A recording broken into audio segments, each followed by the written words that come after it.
Hello and welcome back to our parenting series. I'm Yvette, speaking to you online from Portugal, and today I'm joined once again by Eloisa Sparks in Wondai, Queensland, Australia. Eloisa is a director of the God's Way Limited, a non-profit organisation founded by Jesus and Mary in 2016. And this is part of our ongoing conversation exploring parenting from God's perspective, recorded on Monday, August the 11th, 2025. In today's episode, we'll discuss the idea of principles of love in regards to parenting. We'll be talking about the miseducation that happens in the world today about love and how false beliefs, unloving from God's perspective, that we hold as parents affect our partner and children, often with detrimental effects, and how to gain education about God's principles of love, truth, humility, and faith. We'll also discuss how children respond to their parents' unhealed emotional injuries and the environment that they live in, children's behaviour and principles parents can experiment with to resolve issues in the home, how sacrifice on the part of parents is not love, the lack of equality in families and how this is damaging for both parents and children. Eloisa gives some great tips and also speaks more in depth on the restriction and holding process. It's a powerful and eye-opening conversation, and one that invites us to reflect deeply on how we raise God's children and how it is possible to make soul-based emotional change in order to guide them in love, truth, and humility. This is part 2 of our series on parenting with Eloisa Sparks. Hey, El, welcome. Welcome to the podcast, Discovering Divine Truth. How are you? I'm good. Nice to see you, Yvette. And it's kind of fun doing it, hey? Last time we were face-to-face, and this time I'm in Australia and you're in Portugal. Yes, I'm in sunny Portugal. It's Monday, the 11th of August. I'm in the morning, you're in the evening. I am.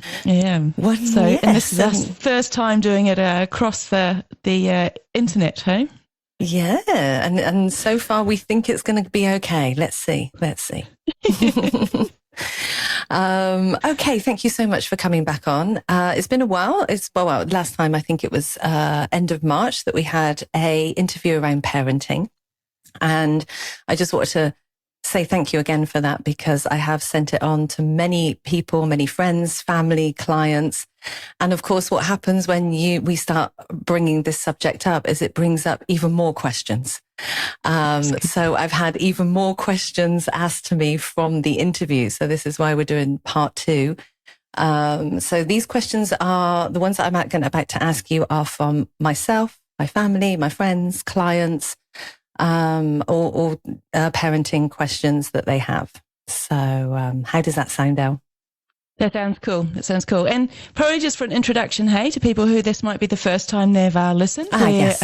Yvette and I are discussing principles of divine truth as taught by Jesus and Mary Magdalene. And if you want to know more information about divine truth from the source, which is, the source is God, and that's God's truth. But then Jesus and Mary are the icon, sharing that truth and how to have a relationship with God and all about these lovely principles. And you can find more information on divinetruth.com for that. So that's where we've got this information. And then we're just talking about, I'll just be talking about some of my experiences and what I've been learning. And when I say experiences, they're ongoing, aren't they? It's like, it's like I've got an aspiration to know more about God's truth. But I'm also a work in progress, and there's certain things I've done, but there's many things I haven't and don't know yet. Yeah, exactly. Yeah, it takes time, as we were speaking about earlier. This path takes time, and as we grow and as we progress, then we get more information and more knowledge from the source, i.e., God. So thank you for that. And yes, the source of the knowledge that we have got and I have got as well is all from Divine Truth. And I went over to Australia in March and volunteered for the God's Way. Highly recommend anyone to go and do that if they can. Very, very beneficial. And while I was out there, I was really interested in hearing Elle's story with her children, because I've also got 3 kids. And I just think it's a really important subject for us parents to just become aware of. some of the addictions that we have in place, and some of the things that we think are loving in our society, but actually it is not. So sometimes knowledge is power, and it's just good to have that information, and then to start praying and put it into action. So I would love to go more into talking about the restraint. So in the last interview, we spoke about when a child is being unloving or having a tantrum, that you're using the restrain method. And I've been speaking about this to quite a lot of my clients, and they have been putting this into practice. So I just wanted you to go through in a little bit more depth what the restraint is, and then from that, I'll probably have some more questions about it. Yeah, well, I think we need to just give some context and some background before we just launch into that, because if someone's just come across this podcast for the first time, it's the first time you've ever heard of this. What Yvette is saying about knowledge is really where Jesus and Mary are teaching God's truth, which is the absolute truth, but the main focus is on about how to have a relationship with God and how to receive God's love. And that's pretty fundamental in what we're talking about. And as we go, we'll try and explain the language that we're talking about, so it's not just sort of jargon. So you mentioned prayer, which is being a soul-based longing, isn't it, towards God, about receiving God's love, or to have it's a sincere desire towards God for asking for something. And so when we talk about prayer, that's what we're meaning. We're not meaning that you just by rote say some words. It's about the true feelings you have that are directed towards God about knowing something, and through that God can directly give you information through God's feelings, which we need to receive as feelings as well. And God, one of those feelings is love that we can receive directly from God. And this is how you gain knowledge, is by receiving God's love in order to understand what love is. And so Jesus and Mary, when both of Yvette and I've started listening, we thought I've thought that I've kind of knew what love is, or at least had some kind of idea, or and you mentioned addictions earlier, and we're talking about people would, again, the definition of addiction being you can have physical, emotional, spiritual and sexual addictions. Smoking is a physical addiction, but a spiritual addiction might be wanting your children to be dependent on you. And that also has emotions attached to it as well. And when we say spiritual, it's about love, like things that are about addictions that are based from God's perspective about love. So, I think to start, it's really important to talk about love itself, because without love, you doing what we're going to talk about in a minute is not going to make any sense. And so the teachings of divine truth for me have been literally about hearing theory about what is love from God's perspective and what is truth. So there's some fundamental principles that we will be discussing. I'm pretty sure they'll come up in this discussion that Jesus and Mary talk about a lot, and they're principles of God, so they're attributes of God's nature and character, and those are love, truth, faith, humility, and principled action. And along with those as well, other principles are things like self-responsibility, and we might talk about that a little bit today as well. It might just come up as we're talking. And then there's also love and care of others, and there's other facets, like we sort of talk about those main five principles, but there's lots of aspects to those. And I'm just finding that, as we said at the very beginning, there's an aspiration for God's truth, because God's an infinite being, and so there's an infinite amount to know. And if you think that you know it all, well, you don't, but you can. That's something you'll have to work through in order to come to be very humble. And by humility, we're talking about having a feeling of feeling your feelings, whatever those feelings are, and expressing them, like that be emotion. But also humility is receiving truth from God, or receiving truth from loving sources outside of yourself, and accepting new knowledge, or accepting God's love. And God's love is a real substance, and if you do receive God's love, it literally changes your soul. So in a previous talk, we talked about the soul being the real you, and being where your nature, personality and memories and passions, desires. That's what we're talking about, the soul. And this physical body is just interfacing with the physical world. And we mentioned, I think, in our last interview, didn't we, about the spirit body? I think we did.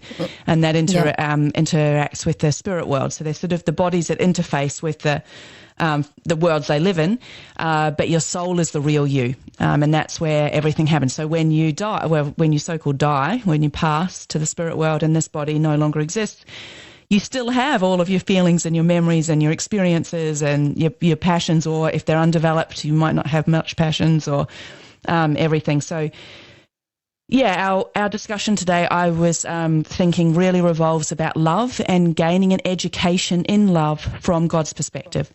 In my experience, the best way that I've found to do that is to listen to people who actually know about that, and that's been Jesus and Mary. And then through those teachings, they really encourage the relationship with God, because if you can directly connect with God and receive God's love, then you can get a direct education. And that means that God can actually educate you. Jesus and Mary are still people on earth at the moment, and so they can. You can't spend 24/7 with them, but God can spend 24/7 with every single one of God's children. So that means every single human on this planet can simultaneously have a relationship with God, and I feel God would love that. Like God's like the best parent ever.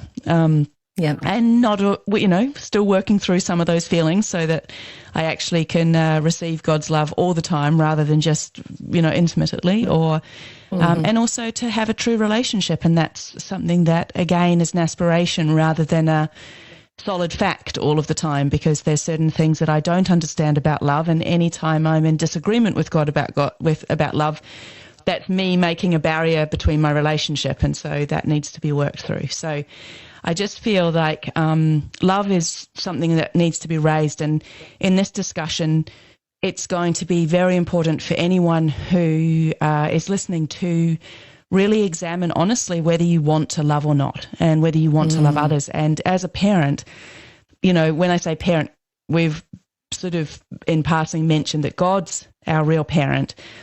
But that's something that not all of us actually believe. And as parents on earth, like I still have feelings that I need to work through, and belief systems about what an earth parent means, because I'm saying like now God's our real parent, but I act as though I'm God at times, and I think that's a disservice that we do to the children, rather than being sort of older brothers and sisters and educators about love and about the principles that we mentioned, like about teaching them about love and truth, and that there is a God, and they don't have to, but they can have a relationship with God if they'd like to, and how to have that relationship, and how to receive truth, and what it means to be humble, and all of these different principles.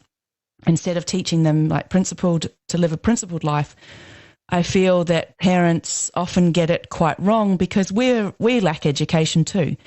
And so if you've heard divine truth for the first time, sometimes you think that you understand things. In my experience, unless you have a soul-based emotional shift, and you have the principle in your heart, you can act in a certain way, and you can think that you're doing what is being taught by the teachings of divine truth, but it's not. And it's something that requires a lot of humility to really examine yourself, and to see that what you're doing is not necessarily right. And a lot of the reasons that you might even tell yourself you're doing things are not actually the real reasons you're doing things. And this is where truth is so important. And there is no my truth and Yvette's truth and your truth and anything. There's absolute truth, and that's the facts of things, and that's God's truth. But if you don't have a relationship with God, or you haven't started experimenting with what God's truth actually is, and how God's laws work, and all these things, then you're really going on what the world or you believe is love, and what you believe is truth, and what you believe it means to be humble. And so it's your interpretation. And this is, I think, quite a major shift that parents need to make, is to realize they don't own children, and that the children are not ours. And there's this big demand on earth to have my kids, when there's a lot of kids who could just do with a lot of loving. And there's a lot of inequality is what I'm saying, and parents having a lot of investments in children, and this causes a lot of problems to happen in the family.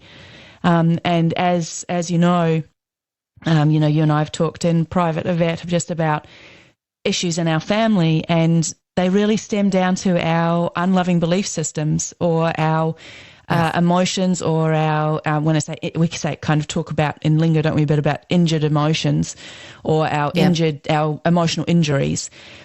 All that really means is their false beliefs about love, or their miseducation about what love really is from God's perspective. So in this discussion, we'll be talking about love and truth and faith and humility and principled action from God's perspective, not the world's way. Yeah, amazing. Thank you so much, Al, for that. When I've been speaking to clients recently about this, one of their biggest stumbling blocks is not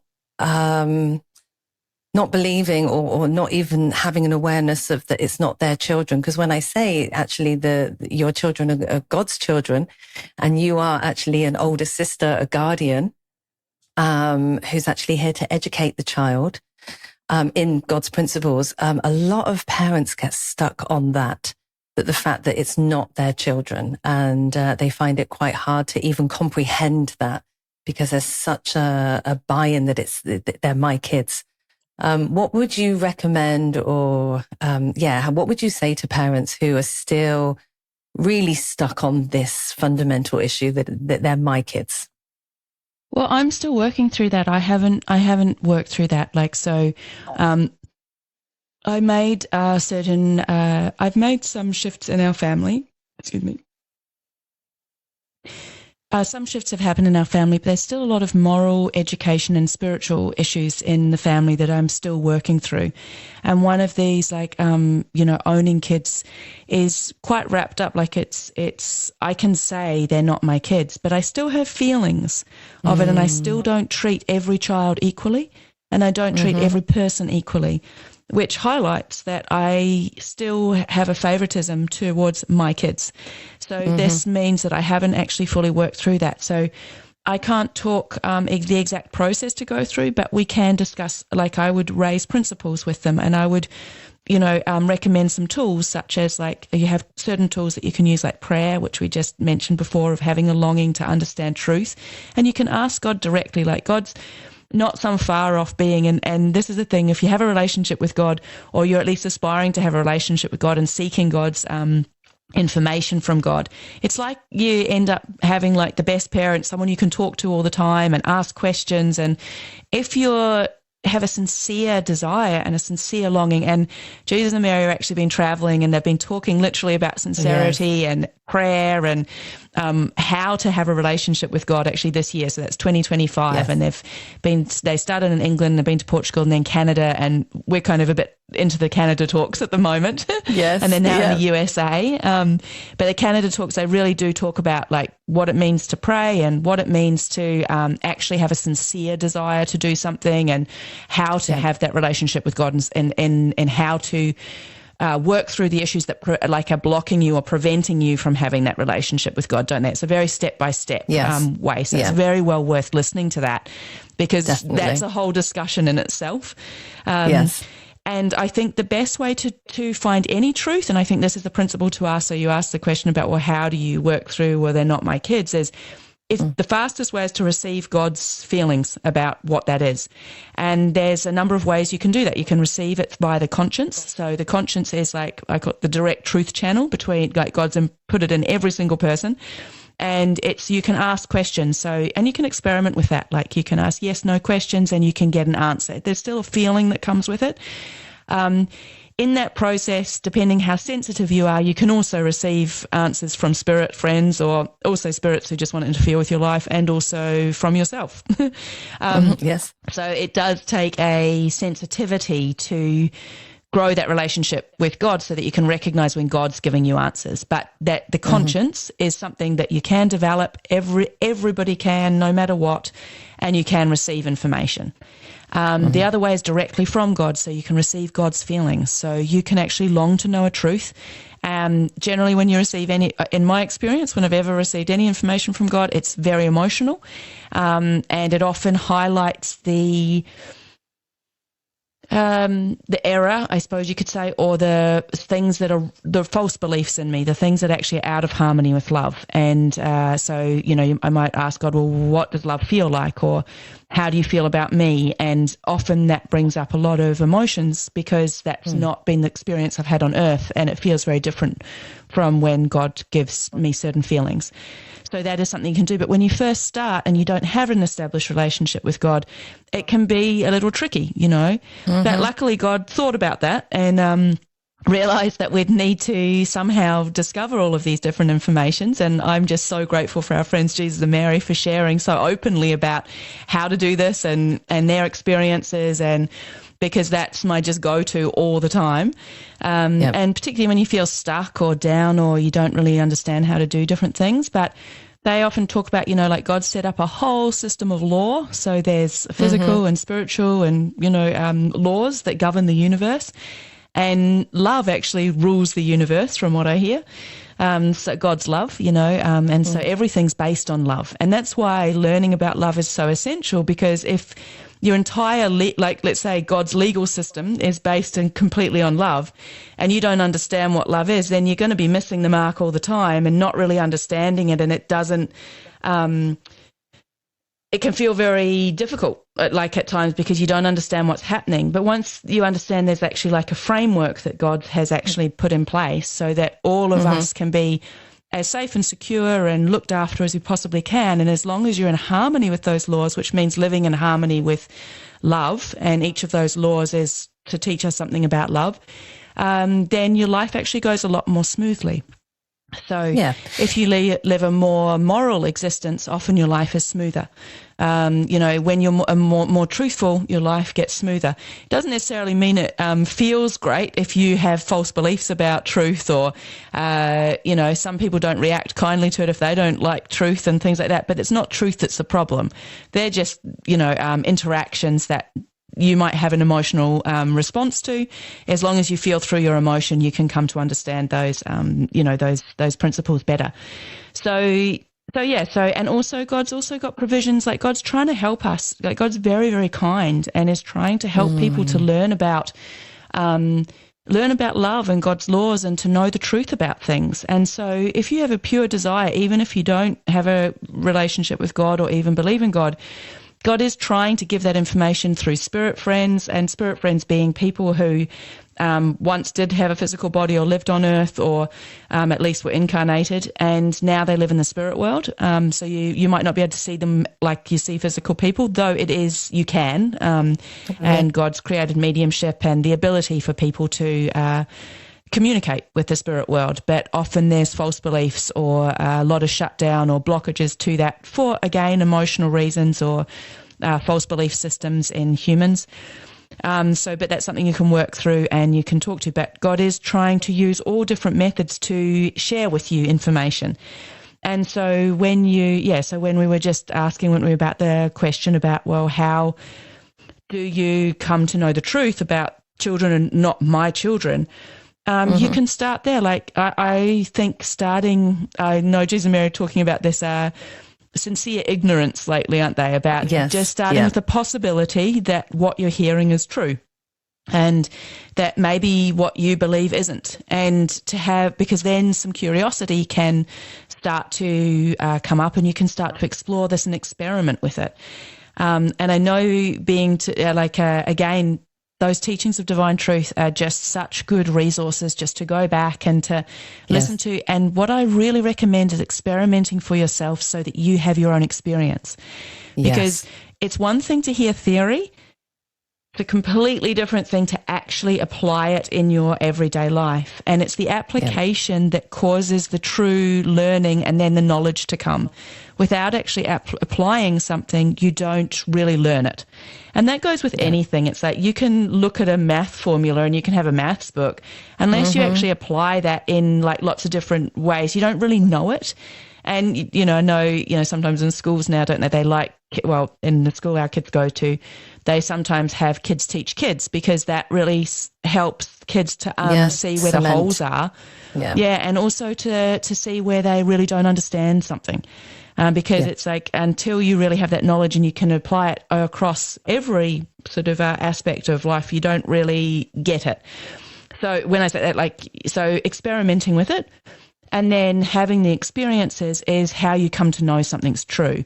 And that was my experience with divine truth. As I heard all of these things, they sounded quite good. Some of them didn't sound that good, but I had that sort of sincere ignorance. I was like, okay, well, maybe I'm wrong, so I could just try that and have a go. And that caused me to then take some actions and trial things in our family, and they worked. And as soon as I saw that they worked, and I had to go through certain feelings and experiences of different things, and these were all new things to me, but it really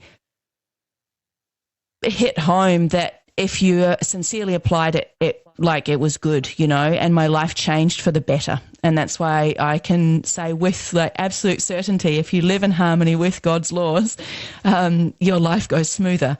And half the time I didn't understand what law I was out of harmony with or whatever. And this is where, I had a lot of feedback and a lot of guidance from Jesus and Mary. And that was so amazingly helpful. I will be forever grateful for that experience, because without that, I just don't think that I would have made the changes. I just felt so clueless about these things. And I think it's like that with everything. So I can understand this feeling of they're not my kids. And you can't really intellectually get your head around that, because it's like they're in your care. And I had this saying, I used to be like, oh yes, well, they're in my care. But it was a little bit, pretentious, because really my feeling is, no, they're my kids, I want them to be my kids. And I think that, the fastest way is to receive God's love on that, because then God can tell you.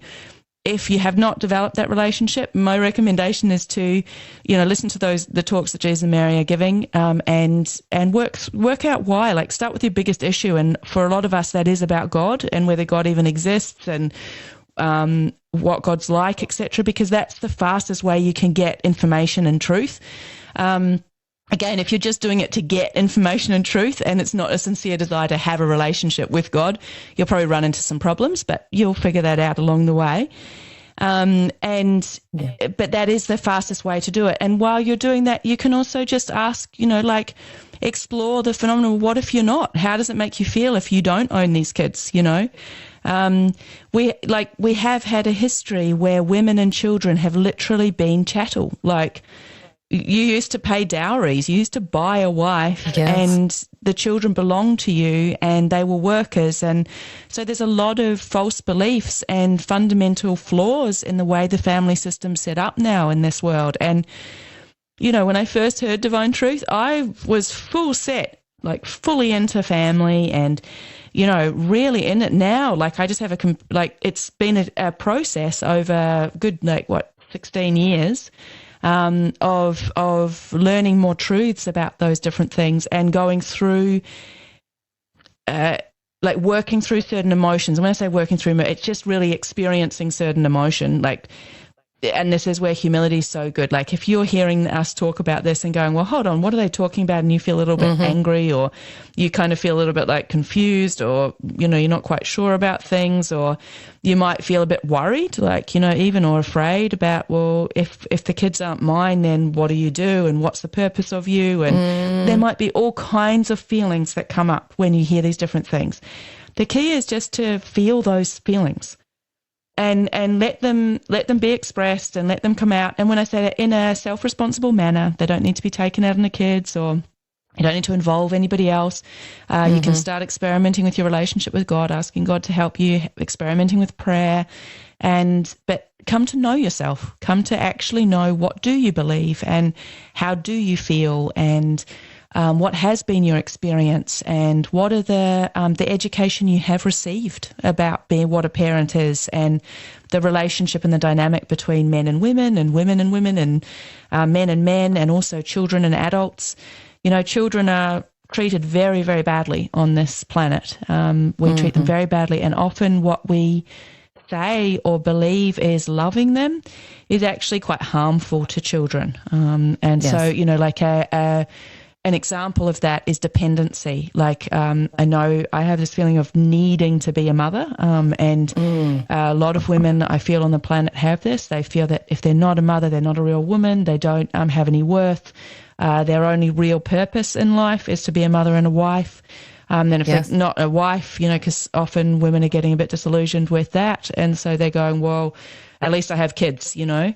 And then they put they give up their passions and their desires, and they no longer really live a life. They live through the kids, or they live for the kids, or they sacrifice their life for their kids. Or I know there's other things too, like sometimes there are negligent parents, and there's a whole myriad of different things. Yeah. But you know, there is this need to have children in a lot of women, and for that, because we're so desperate to be mums and to do that, we're actually creating a role for a child. A child actually has to remain a child for us to be a mother. And this is where I feel we go wrong a lot, because then we create dependency. And I have not worked through this myself fully. Jesus and Mary talked to me a lot about it at length, and I'm still need to actually emotionally go through those feelings so that I can give up these belief systems that I have. But I do see the detrimental effects that they are having in my own family as well as in the wider world, you know. And whenever you create dependency in anybody, it's unloving, whether that's, you know, like, well, and particularly for children, because it causes so many negative on-flow effects. And also, like, you know, this ownership of children that we were talking about, well, there's no equality. It's sort of like they're a possession. A child's not a possession. A child is a child. It's like a gift that, like, each of us have been a gift from God, and each of us were a child one time. And, you know, we're really, it's about us coming to know and understand, and like, who are we and how do we fit in this world, and who created us, and why did God create this earth for us to live on? And, you know, there's so many questions. And as you said, we had one interview and now there's all these other questions, and we haven't even really answered your questions because we have to kind of do a bit of background, and then it leads on to so many other things. And we'll see how many questions we get answered. But I do feel that principles that's in my life I've just found are so helpful. So sometimes these questions that people are asking are kind of direct to their situation. But what's going to help the most is if you understand God's principles in your heart, you'll be able to apply those to every situation. And so that's why I just love talking about the different principles, and we can talk about them, you know. So in summary to all of that, yes, if you feel like it's worth exploring about this feeling of owning children, and some of you might just think, I don't have that feeling. And some of you might not. I don't know everybody on this planet, and maybe you don't. In my experience, I meet a lot of families who feel that their children are their children, they're more special, that they own them, and they have some kind of say in what their child does, even when their child's like, you know, 25 or 40 or, you know, leaving home. Not really. They're not your kids. They're, you know, they're God's children. And you are just the educator. And as I said, I am still struggling with that one myself.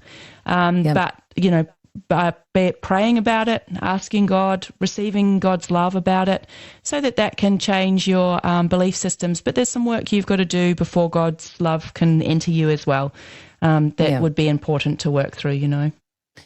Yeah, and what I will do is I'll leave the Canadian talks, the links at the bottom of this podcast, because I feel like the Canadian talks really go into this in a beautiful way.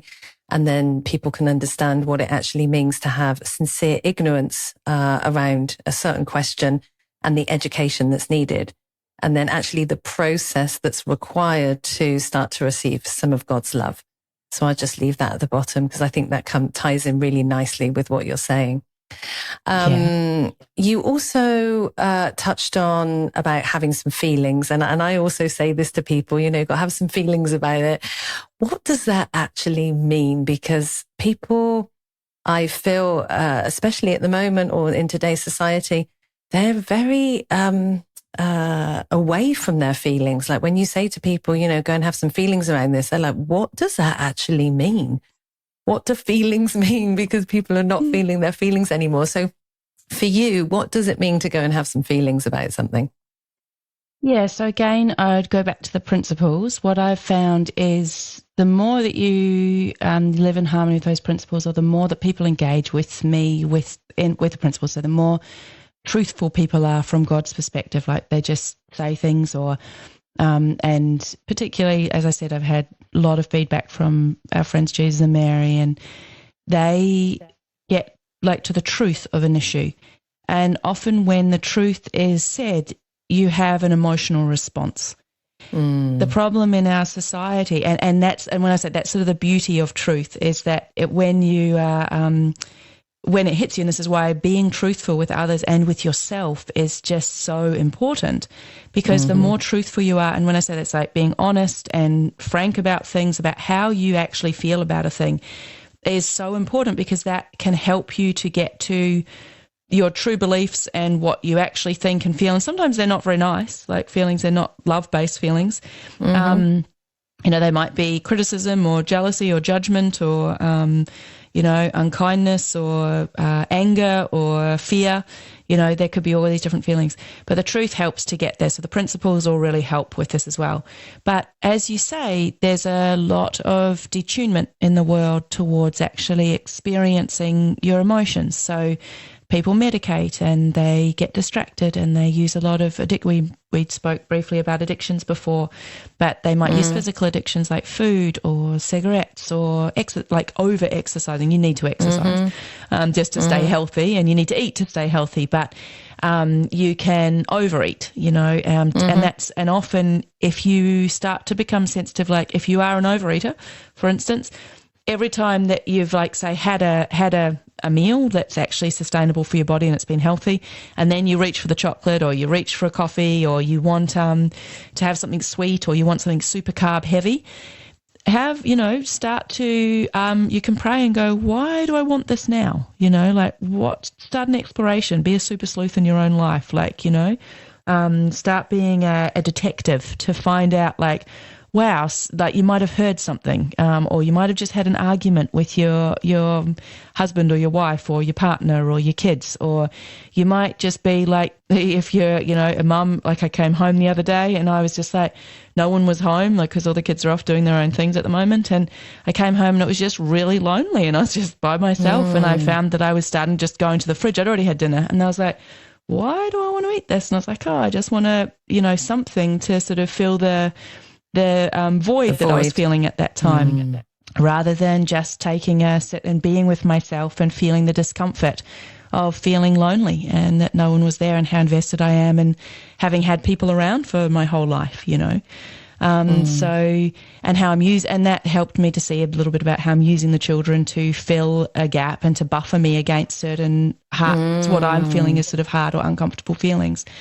So again, when I say having your feelings, we're emotional, like God's made us, the soul, the human soul, as an emotional, like the language of the soul, I suppose, is emotions, is one way to put it. And so if we are detuned from our emotions, which a lot of us are trying to be, we are no longer being sensitive to our soul. And Jesus talks about sort of being shriveled, like it gets all shriveled up, our soul, and it needs to be, I kind of have these images of it needing to be sort of inflated. And the more that you come to be able to feel your feelings, whatever they are. So often we start with anger, because we get annoyed when our addictions don't get met. And when I say that, that's just a surface feeling, like often we're in denial, and that's when you're numb, or you just really don't even know you've got feelings, or you might not even be aware about your feelings. And the sensitization process needs to happen in order that you come to feel feelings. And that's a process, but it's one that you can do.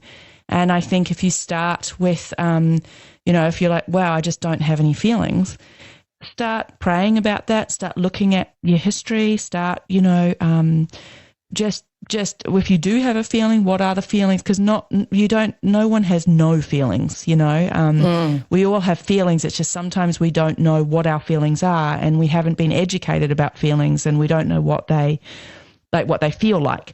I know Jesus and Mary suggested, I think last year, or they may be in England, about printing out like a list of emotion words. Yes. And then, sort of exploring and researching, well, what does it mean to feel frustrated? And what's the difference between frustrated and annoyance, and coming to have a feeling inside of yourself? And it takes you sometimes having some quiet, reflective time to do that so that you can ponder these things. Sometimes it's in the heat of the moment, like you might just feel really frustrated at someone at work. Take the time when you have that kind of feeling to give you, if you can, like, I don't know, go to the bathroom or just have some space where you can sit and go, wow, like experience the feeling, like have it. You might go to a funeral and you feel really, really sad. Let yourself cry. The more you have your feelings, the more sensitive you'll come to them, and the more it will become like easier, to have those feelings. Yep. And often there's layers, you start with anger, because anger is about controlling or, just controlling feelings, really. And it's either to control, it's a purpose to control others and to control your own emotions. And controlling others is a way to control your own emotions as well. But under that often there's fears, if you're going to make it in a layer like that. And fears, I'm struggling with learning how to do that, but I'm seeing that if I don't, there's a lot of fear really suppresses desire, and fear actually like causes things to feel quite sluggish and like quite slow, and it's a restrictive emotion. It feels restrictive, and it feels very uncomfortable. But it's very important to learn how to feel that, because once you get through that, then the grief can come, and the grief is the healing emotion. It's really like you need to have your true cries. But when I first started, I wasn't really aware. I thought like if you had tears that you were sad. I through my own exploration, and what was good for me is like I was often trying to emulate other people in this process. What I found is I needed to explore and research, so I made it like an investigative process for myself, and it was like a research of, well, how do I feel my feelings? Like, how do I feel angry, and what are my feelings around anger, and how do I express sadness, and how do I express fears, and what is that? And at the beginning it was just sort of like I was either angry or I was sad or I was scared, or there wasn't really nuanced feelings. Noticing the more that I feel, then there's these nuanced feelings, and there's some feelings that I've just never had before. Like I remember the first time I had a feeling of satisfaction, and I was like, wow, this is like really quite amazing. And they had some joy, like actual joy. And I thought that I'd been quite happy at periods of time in my life, but until I had that feeling, I realized that I'd never truly experienced true joy. Not that I could remember. Maybe as a little kid, but I couldn't remember it. And so it was sort of this kind of surprising, quite enjoyable process, and sometimes unenjoyable process at times. But the key and if we're talking about a principle, it's humility, and it's exploring. And so when we say having our feelings, it's letting yourself express whatever the feeling you have, and that might take a time, particularly if you've shut yourself down over a long period of time. And it's feelings are not thoughts.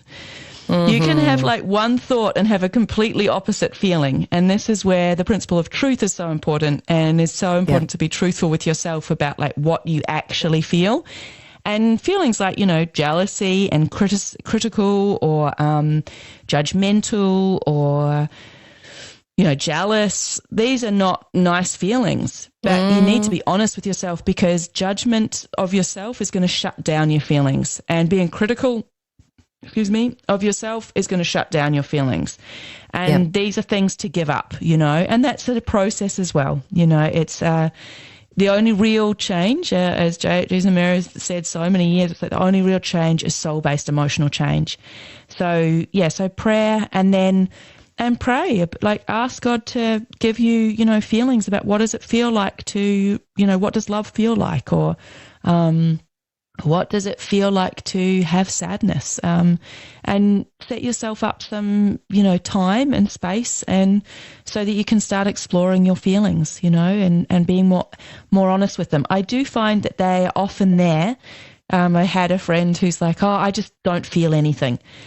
And I was like, well, that's not true. It's just that like she feels a lot, but she's skipping over it and she's relabeling it and she's talking about it as something else. And so she's sort of created this distance between her like she is responding and having feelings, but she's not wanting to sort of be aware of them, and she's detuned to them for a long time. And so, with her over a number of times, like, oh, it feels like you're very angry, or you're angry now, and sort of by sort of pointing that out, she's now able to go, yeah, I am, but it's taken her a while to actually realize, oh, yes, yeah, actually that feeling is anger. And at first she's like, no, definitely not, and then gets angry about you saying that. It's like, well, you are right now. So I have that a lot when I say to clients, oh, I feel that you're angry. No, not at all. And then they get even angry by me mentioning that I can feel that they're angry. Anger's a tricky one, because I think it's the same as judgment and jealousy, all those kind of uncomfortable, yucky emotions. People don't want to admit that they actually have them a lot of the time. Yeah. And anger's not a real, it's not like it's not the actual emotion. As I said before, it's very important to see that anger is you wanting to control the situation to avoid feeling certain feelings. But some of us can at least identify, yes, I'm angry, and that is a sensation that is in your body. And grief is a sensation that is in your body. It just feels different. And this is where I feel the principle of truth is so, just such an amazing, love and truth are just so amazing, because if you get to the truth with yourself, then a lot of feelings start coming up, and often it's because we're not being truthful and not being honest. And the worst thing you can do is not be honest with yourself, because you can't change or grow in that way. So as soon as you're dishonest, then you're telling yourself a lie, and you're telling yourself really a story, and it's just another method to get away from actually feeling certain feelings. So we do live in a world that wants to suppress a lot of feelings, and there's a lot of detunement going on. But you are made, and your soul is the most powerful, thing in the universe. Like, God's one of them. What did Jesus? I think Jesus once said that your soul is more powerful than the sun. Yes. I think because ours are all so scrunched up often, and there's not a lot of power coming out. But that's, you can expand it. It's a little bit like a prune, It's all a shriveled prune. And you add water, which is like the truth and the love, and it gets all nice and plump. Squishy and lovely and juicy. I will, what I'll do as well is at the end of this podcast, I will also leave the NVC. That's what you were talking about earlier, that Jesus recommends. It's not that he recommends NVC, but there's just one part of it where they list about over 300 emotions. And it is really good just to look at all these emotions and then go, that's what I'm feeling right now. And so you, like you were saying, you get the nuance of the emotions. So let's just say that you're feeling a bit judgmental about your child because they're acting in a certain way that you don't agree with. And so you automatically go into judgment about how they're acting. How would you feel that judgment? What would you do in that moment if they're acting in a certain way and then you're just instantly judging them and maybe even judging yourself? What would that feeling be? Well, I've found that judgments is a way to actually stop my feelings. So judgments are another sort of way is to shut down feelings. And it's a way to get away from some of the harder feelings. So when I notice that I'm being judgmental, whether that's towards myself or to others, I am now just I started an exploration process where I'm like, why? Why do I want to do that? What just happened? What was the thing that I'm now trying to avoid? Why am I now getting all judgmental about that towards somebody rather than, staying staying soft to my feelings about things? Because judgment's a way judgment's a very harsh emotion and a harsh experience, and it just shuts everything down. And it's not helpful. And it's a method I find to control deeper emotions rather than actually expressing them. So what I try and do is trace things back if I can, but sometimes that's hard. It depends how long it's been going on to. And when you're not sensitive to things, often it takes someone outside of yourself to say, hey, you're being really, self-judgmental or critical. But you can do it. I still believe you can do it. It might take some time, but you can if you're really sincere about it. And God also wants to help you with it as well, because it's not helping you. So that, like, you just need to become, I don't know what it feels like for everybody else, because I don't feel everybody else's feelings. I just know for me, there's certain, over time I started to notice, this is me being very judgmental now, or this is what it feels like. And I came to feel that feeling. And then now when I get to that point, I'm like, what just happened? And I'm finding at the moment for myself that often there's a fear that I'm trying to avoid. And so I'm trying to be more truthful about that and go, okay, something just came up that I feel very uncomfortable about feeling, or I'm just worried about, or I don't like, and I just want something to sort of control that experience. So now I'm going, okay, what are you worried about, Elle? What are you afraid about? Like trying to get underneath that, or what's happening there. And that could be all kinds of different things, and it's going to be different for every person. Yeah. But okay. Again, there's all these sort of, I suppose, when I say emotions, it's like you want to get to the grief. You want to get to the real grief. You want to have the cry. And we have a lot of judgments about grief itself. So you could start there about what is your judgments about grief. Like a lot of people feel like it's weak and like it's never going to help, and there's no use crying over spilt milk, is one of those things, or, it's already happened, there's nothing you can do about it, or, I'll just cry forever, or it's never going to end, or I'm going to die if I do that, or, like a lot of guys get, women get upset at them because they don't feel safe anymore if a guy is feeling his grief, or, you should toughen up, or there's a lot of very bad feelings around grief itself. But grief is the emotion, the actual emotion that's going to help you to get through all of these other things. I'm just sort of, I suppose, spoken about some of these other things because you might hit up against them. And if you do, just know that, well, they're just something that's preventing you getting to the grief. So, I have a judgment about just letting myself cry. I've got a lot of fears about that. And when I say fears, in divine truth terminology, Jesus refers to that as Mary, about false expectations appearing real. Your fears are belief systems, or they're not actually true from God's perspective. And though you still need to feel them and work through them in order to release them from your soul, they are not actually the truth from God's perspective. But you won't get the truth from God's perspective until you release them, because they're going to fight. They do. This is what unloving emotion does. It really feels like a fight. There's a really good talk called The Battle for Your Soul. Jesus did it a long time ago, and that's a really good talk about how your sin fights for itself. And when I say sin, missing the mark of love, or not being in harmony with God's version of love. Right. Yeah. I will also include that video in the bottom. Okay. So in your experience so far, we're talking about the parents, what they view as love, and then what God views as love. What have you learned so far being a parent, where you had your own version of love, and then you've tapped into God, you've received some knowledge from God, and you've gone, oh, actually, my definition of love is actually not correct here at all. And actually, I've learned something new, and this is God's definition of love. Can you give some examples of that? I think that's pretty much everything. And what I'm finding now is all these things that I'm like, oh yeah, I'm so great at this, or oh yeah, I've got that one down, or oh no, that's definitely love. I'm now having to really question, well, actually it might not be. So that's just where I'm at right now. But when I first started, I didn't really tap into God. It took me a long time to actually it felt like quite a long time to actually grow a relationship with God.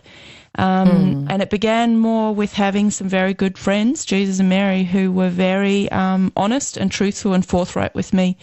And they didn't let me get away with my, when I say get away, just because they were so consistent with the way that they interacted with me and everybody else. And that's what I really admire about them, is that they just uphold truth in every situation and every circumstance. So, yes.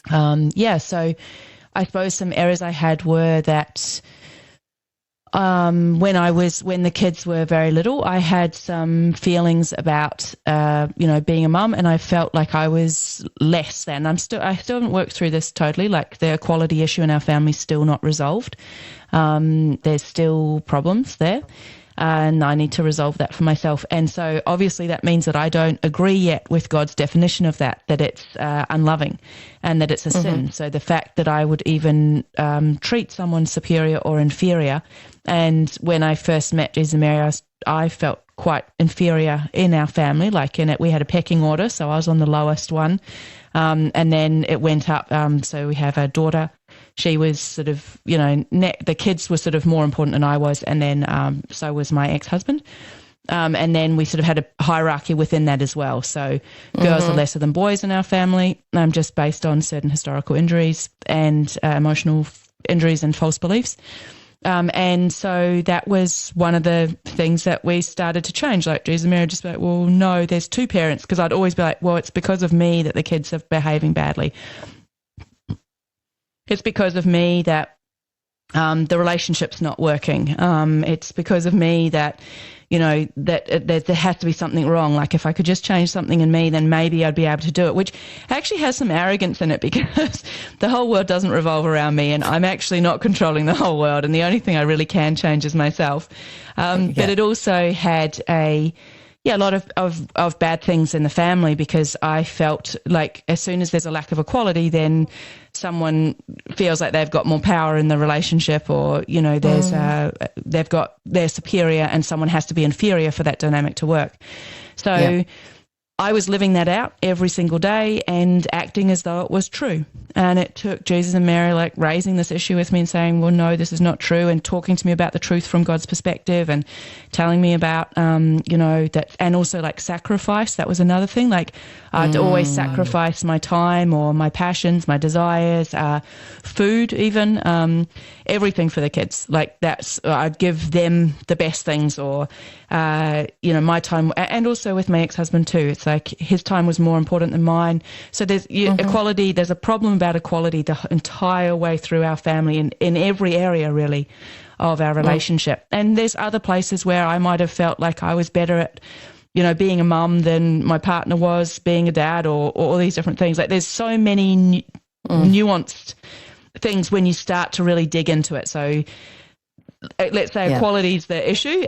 There's a major lack of it in all kinds of dynamics and areas and examples in our family. As I said, I have not resolved that issue even to this day completely, where I treat every single person in this world equal. There's certain issues that I have not resolved with my dad, so I still have this sort of feeling that certain men with certain types of injured, like out of harmony with love feelings, are superior to other women or men, etc. And that, some women are better than others, and all these different things. It just depends on, how it plays out. So, so I suppose my awareness came by having loving people in my life. And this is why I feel like divine truth is so amazing, because if each one of us actually lived by the principles, we'd all be a lot more honest with each other. And so you'd actually come to see your issues a lot faster, because someone would say, well, hold on, there's a lack of equality here. But often, like, I have not had any issue that it's always come from outside help. Like, it's always come from external sources to help me to actually see my problems. It's very hard to see your own problem without some help. In fact, I don't know if you can. Maybe you can. I don't know, but I have not experienced that yet. So to become aware, I just had good friends who just kept saying that to me, and then after a while that they were saying those to me, and they'd point out specific examples in our family, and I would just think about that. So Jesus and Mary, we used to live down in New South Wales on a farm, and they'd come and visit us quite regularly, actually, for quite a lot, years actually. They came and visited us, and over that time is how I started to see and to recognize things. And it was like, after they pointed it out, they'd leave for months at a time, and I would then think about everything they'd said. Like, I always take a lot of notes, copious notes. And I'd listen, and I'd record everything they said, and I'd re-listen, and I'd look at all my notes, and then I'd be, oh, this is what they're talking about. This is what and often I was clueless, like, just totally And at Totally. first, Yeah. I'd sometimes even fight them. I'd be like, well, like, no, like, that's what I do. Like, that's me being nice, you know? And they'd be like, no, this is not nice. And they'd explain the truthful reasons about why it wasn't nice and what it fostered and how it actually, and they also really enjoyed how they talked sort of in extremes. Like they'd say, well, let's look at this in the world, you know, like let's look at the power dynamics in governments and how some countries are actually third world and some of it's called first world. That's about this lack of equality issue. You know, look at the way that women get treated. And so there were certain feelings that I had about that as well, like the unfairness about certain issues. So when they did that, I definitely had an emotional response to a lot of things that they said to me. And so over time, I was like, this is what they're talking about. This is why it is. And now I feel like in order to truly change that issue, I feel like I need to receive God's feelings on that. And so what I'm doing at the moment is just reflecting on it as well as just praying a lot, you know, and asking God to show me, or at least show me my insincerity to truly receive the, you know, God's opinion on it. Because I'm still not receiving God's opinion, which means there's got to be some either lack of desire or some still investment I've got in it, or there's something in me that is causing me not to know the truth about it. So I think that's probably not the best example because I'm still going through that one.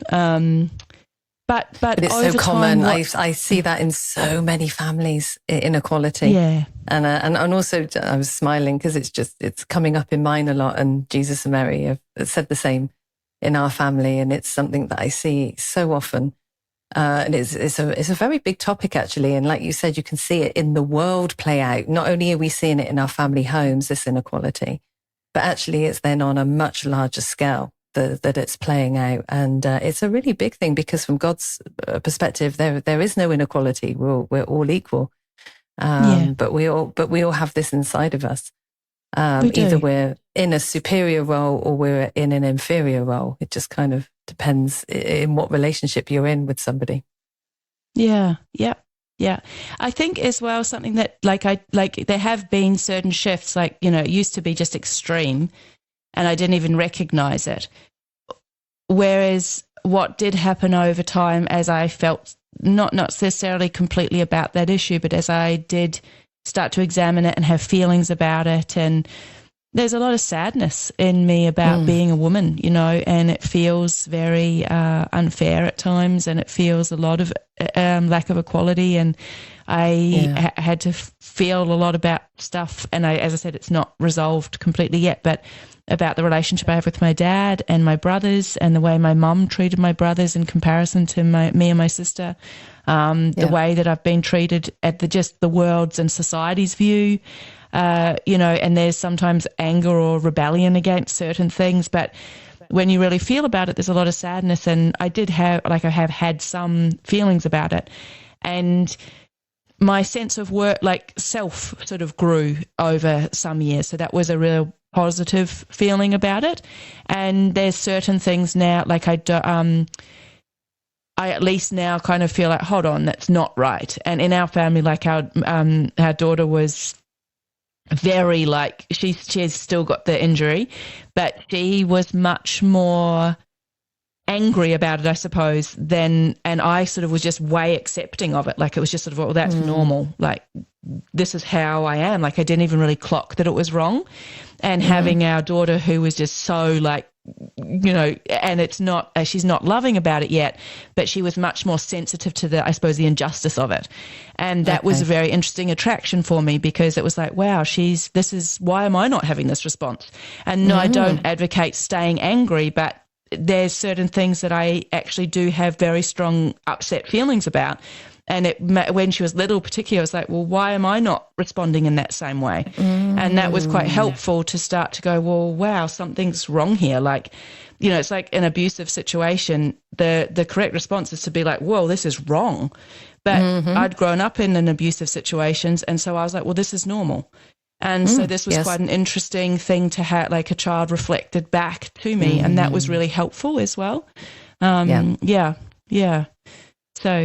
and I think, you know, there's certain things, I'm just trying to think of specific examples, because there's definitely things now that I just are like, well, no, they're wrong, you know. And, well, like we lived on a farm, That was one, and we were hypocritical vegans for a long time. We actually grew cattle and sheep and killed them for meat, and we went vegan, and we were like a little bit arrogant. Well, we were quite arrogant about that. Of like, well, we're better than because we're vegan, but we were still supplying the meat industry, so that was very hypocritical. And yeah, there was a process that I went through with that, like, again, education from Jesus and Mary, a lot about it and about alternatives that you could do on a farm and why eating meat isn't very good and how it destroys the environment. And I was seeing that firsthand as well because we lived on a property and that was happening.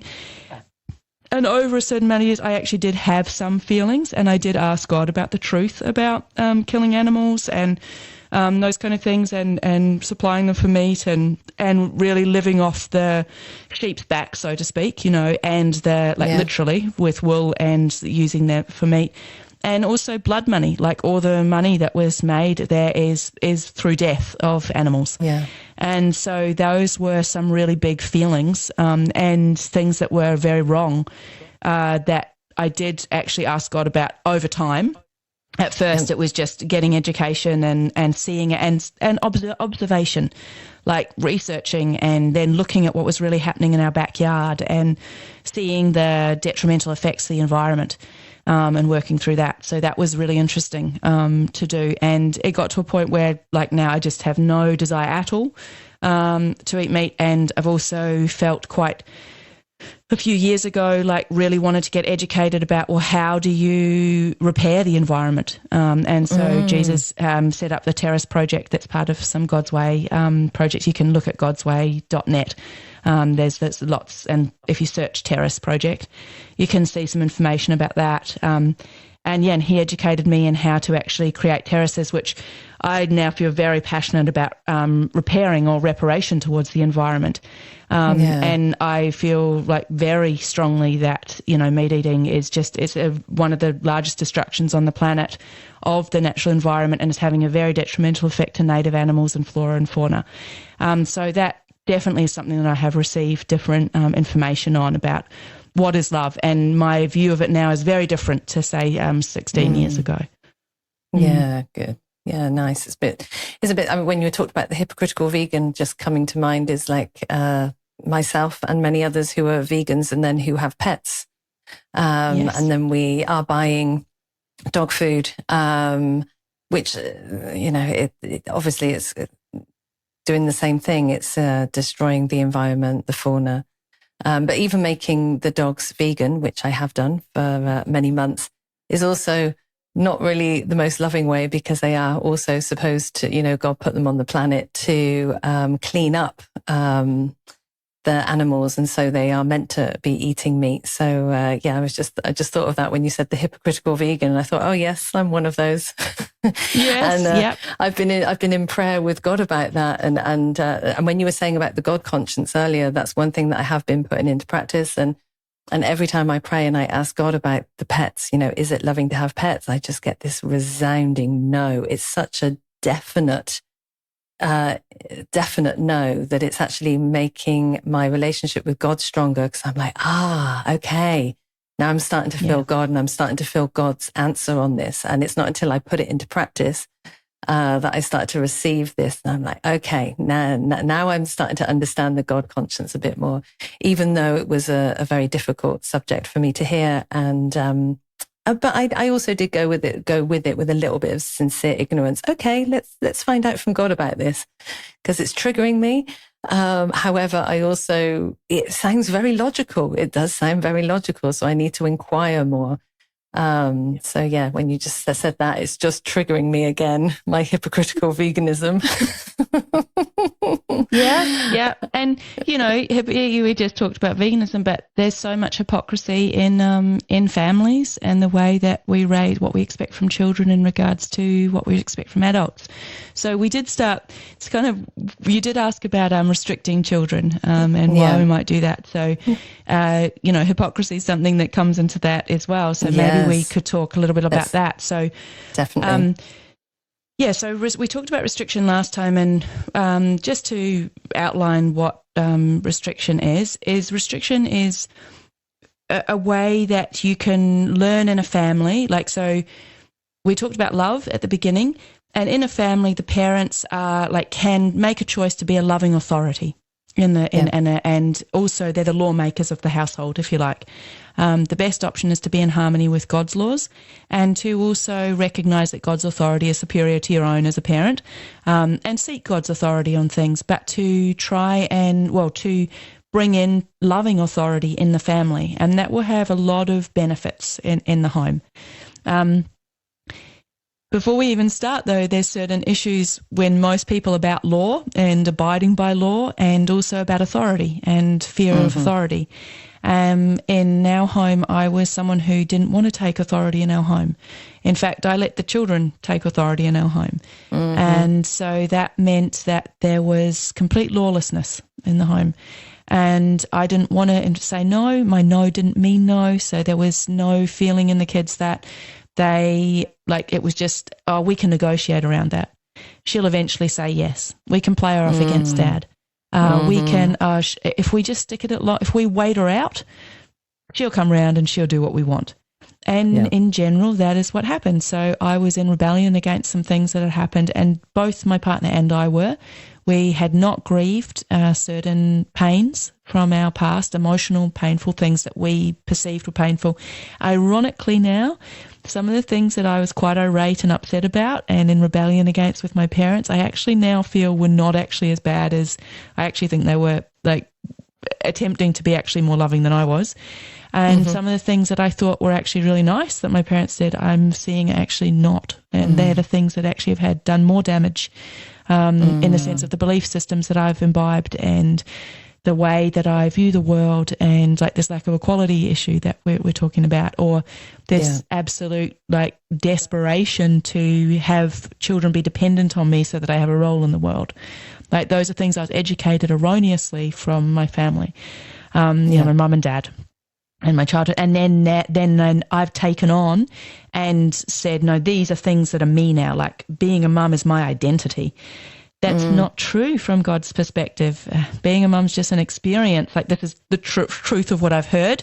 I don't feel this yet, but I remind myself of this because it helps me to see that I'm out of harmony with God's love, and helps me to see I'm like you're saying, seeking the possibility of I've heard this from Jesus and Mary. I haven't been humble enough necessarily to hear it from God, though I have heard from God that what I'm doing is wrong, but I haven't necessarily been open to feeling it or hearing about, really feeling about how it's wrong, because, and why I say that is, as children grow and you start seeing, the law of attraction, for instance, is one of the laws God has to help educate us, and the law of cause and effect, there's certain causes and then the effects in our life. And you can, and I'm going to use, as parents in the world, as earth guardians of children, you can see it's painful when something happens to your child, and they get bullied or they get attacked or all kinds of things, or you suddenly see them getting,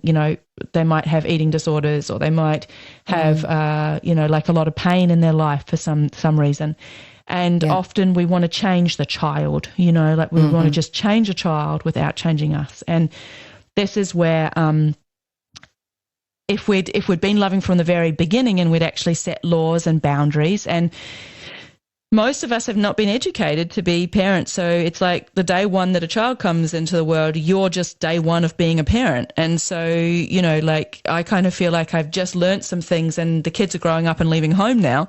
And it's it's kind of oh no, I kind of didn't do it all fast enough. And there's all these issues still that are outstanding, and I didn't deal with those. But I wasn't educated before that. So I love doing these talks, because if you haven't had kids yet, and even if you don't have kids, all of these things and principles apply just to relationships in general with anybody. It's not just about kids. We're just talking about kids and parenting, but it actually applies to partners, and it applies to all your family dynamics as well.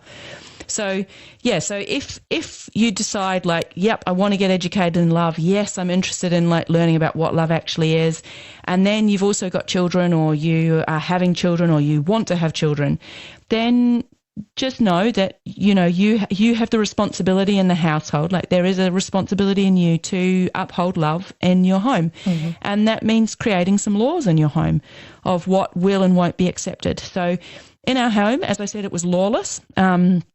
And when I met Jesus and Mary, I was clueless as to why everything was so bad in our family. And it was really, really hard. Like, it's sort of like on the outside, you could have like said, well, we had lots of different things. Like, we had a house and we had all of these different things, but inside and emotionally, it was just terrible. And our kids were just out of control, like seriously out of control.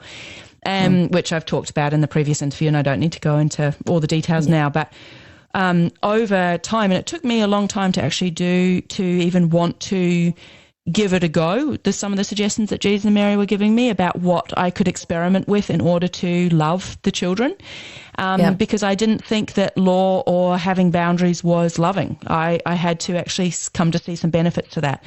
But the kids were getting very violent with me. But they literally were punching me. They were just ruining the house, like ruining it, like, just pooing, weeing, destroying the house, like just pulling stuff everywhere, not putting their clothes away. There was just no law. It was very, very, it was kind of like the Wild West in our home. And so the suggestion was to restrict them. And it took me a while, as I said, but when I actually started doing it, what I loved about, it actually brought a lot of feelings up, and I didn't love it at the beginning, but in hindsight, what I love about it is that it created law, like, because it was something instant. It was like an instant consequence for an unloving behavior. What I also like about it is both the parent and the child get to see both of their unloving behavior. If your intention, though, is not to love the child, then you need to sort that out. Because otherwise it becomes like a punishment, not just a correction. Exactly. And if you do it out of anger, you can actually, it can become quite abusive, and it also is hypocrisy. The other beauty of the restriction process is an opportunity for a child to actually drop into the deeper feelings and work through certain addictions, and actually go through an emotional process. But if your feeling is like you want to force them to change and you want to force their behavior to be better, and you don't want to take responsibility for what you have created in this family, and you just want the child to change, well, now your motivation's not sincere and it's not loving towards the child. You're actually having a demand or expectation on the child that you're not willing to do yourself. The most powerful change in a family is when the parent actually makes a soul-based emotional shift. And when you do that, often you don't have to do very much in order that the change happens. So what I'm saying is that if you go, oh, great, my kids are out of control, I can just restrict them and then they're all going to be good and it's all go from here. That's not what I'm saying restriction is. And when I say restriction, it's a holding. So say a child hit me. I would just grab that child, restrict their hands and their feet, and so you're giving them a big hug, like a bear hug, and then you're holding them facing out. Would you say, or does it matter? Out. Not really. Just, they obviously need to breathe and stuff. Often, for me, yes, they're facing out because they'd bite me and they'd, try and headbutt me and hurt me and stuff. So I just made sure they were secure and held firmly that they couldn't move. And you can sort of adjust. You just sort of naturally adjust. Depending what's sort of happening with them. Sometimes I actually lay on the ground and hug them as well because our kids were quite tall and bigger. So that was the way that I could do it for an extended period of time. And then what was good about that is that I had a heap of feelings come up and I just could feel them at the same time. And when I say that, not as a way to guilt them, it's like the purpose was for me to see the sin, to see what I'd done wrong and to correct them. So we're using the example that they hit me. Well, violence is not okay. That's actually a sin, being violent, whether that's emotionally, physically or Sexually violent in any way is not love. It's not love. And so I needed to teach the children that it was not okay to be violent to each other or to myself or to others or to destroy property. And so anytime that they did that, so in this example, it's like they hit me, I grabbed them and I said, this is because like you're being restricted because you hit me, and violence is not okay. Violence is not love, and we're getting educated about love, and I just remind them, I just say, you are being restricted because you hit me. You're being restricted, so that it makes it very obvious to the child, where I hit mum, this is like, now I can't move. Like I hit mum, there's a now this absolute no. It's like a line in the sand. It was me saying no. This is not going to happen. And it actually, that for the hitting, it actually worked very rapidly for our kids. Okay. They learnt but you need to be consistent. So it's every single time. It's not like let it go, because otherwise, what are you teaching them? You're teaching them that, sometimes the law is in, there's a penalty for the law being broken, and sometimes I can get away with it. You don't want to teach a child that. Like, think about, again, remember at the very beginning we said parents are educators. And to me, the education is about love, truth, faith, humility, like God's principles. Teach kids about principles. But if you don't know them, you have to learn them.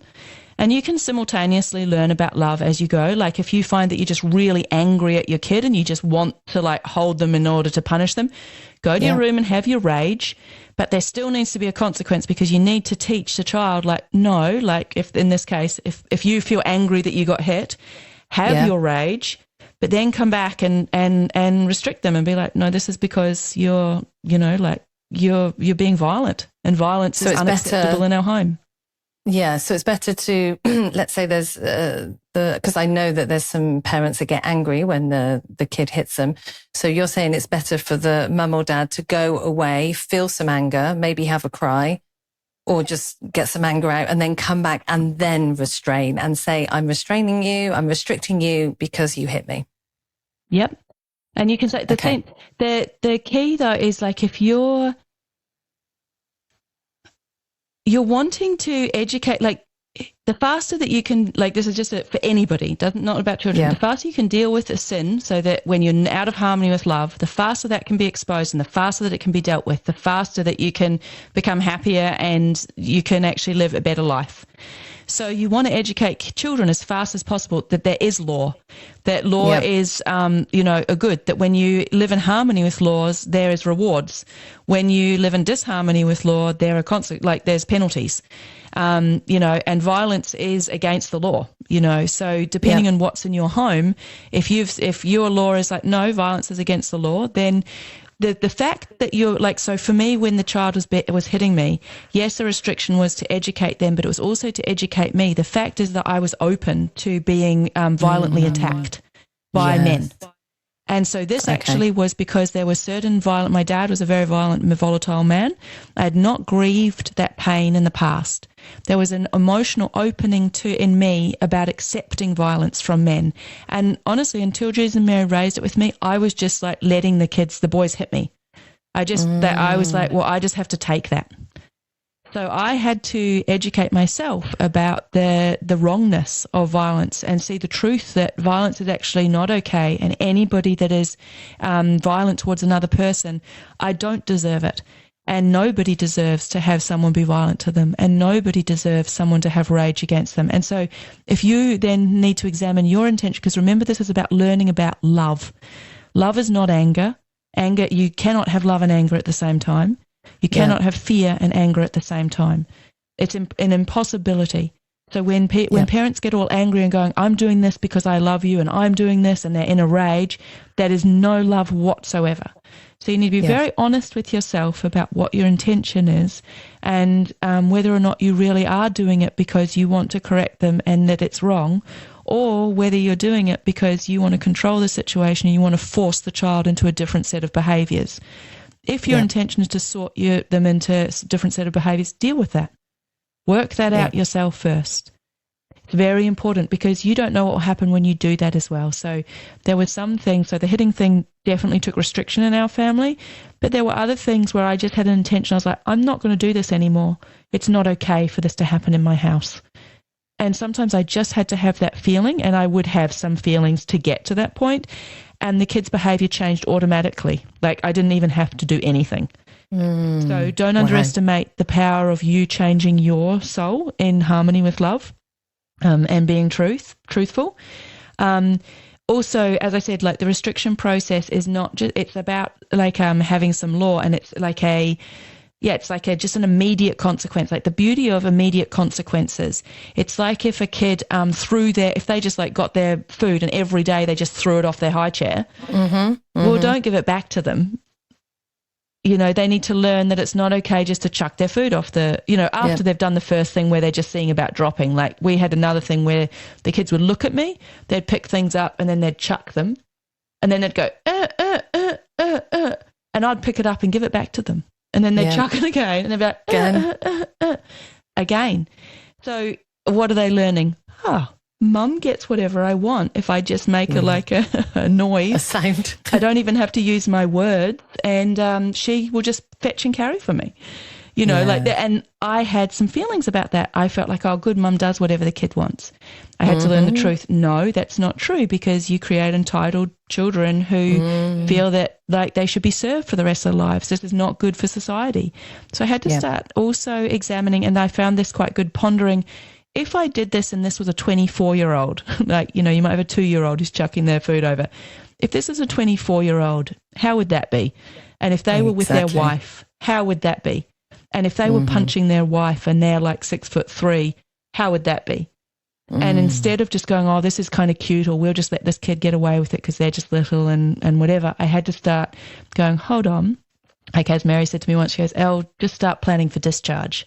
You know, it's like start actually from the moment you like conceive, you're planning for them to actually have their own independent life. And what do I need to do that? Now, it took a bit longer than I would have liked to, so I know a lot of not what to do, you know, don't do things because it doesn't work well. But another thing that I feel the restriction is really good is that if you as the parent do have a loving intention, if you as the parent do work through your feelings and you are open to actually feeling your feelings, like emotions, if particularly sadness, then the restriction process is a way that children can actually deal with deeper feelings to release them.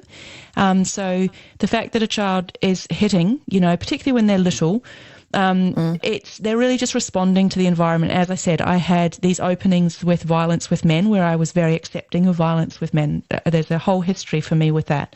And so the law was trying to, like the effects in my home were trying to show me you have a false definition about what love is, and you are accepting things that actually are not loving. So I had some lessons that I needed to learn. The restriction helped me because it meant that I, one, had to face it and say no, which was really big for me to say to even a very small man. You know, when I say a boy, I was quite afraid. And we also had a lot of spirit influence, and that needs to be said. So the restriction was very, very good for that. And spirit influence being just that both my ex-husband and I were very, very open to spirits. Spirits cannot influence children if the parent has, protects them. Like God's trying to protect all of us children in the best way that possibly can, meaning every person in the whole world. Often parents get in the way of God's good work. And in essence, you just need to get out of the way and let God do God's job.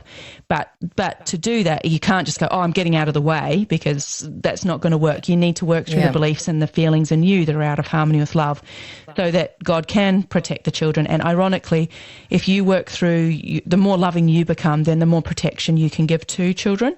So at the beginning, I was just open, like we were just open because of certain belief systems and basically wrong, false beliefs about things. We were just very open to spirits coming in and influencing the children. So our house, that's one of the reasons it was totally out of control.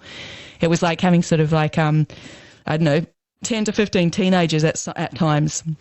And they'd just suggest things to these little kids, and the little kids would go and do them. Our kids would go and do what they were told.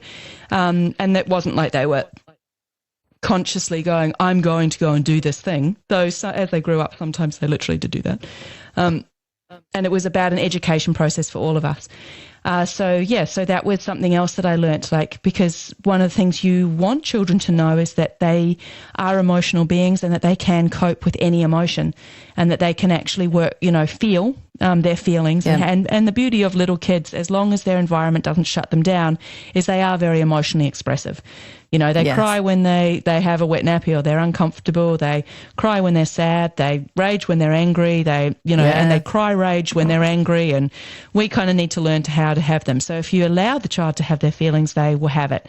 As parents, we often create addictions with kids. Like if you never say no to a child, then the one time you do and you stick to it, they're probably going to get grumpy and have a tantrum about that. For sure. And the restriction process is an opportunity that they can go through their tantrum, they can go through their fear, and they can get to their grief and they can release it. And if they do that, then they'll be free of that emotion as long as you don't, recreate it in the child and you stop doing it in the house. And this was the beauty of, say, the violent example is, they'd hit me and it was consistently over a period of time. Restrict them, hold them until it was done, and they'd go through, like they'd be raging, and then they'd do their limp rage.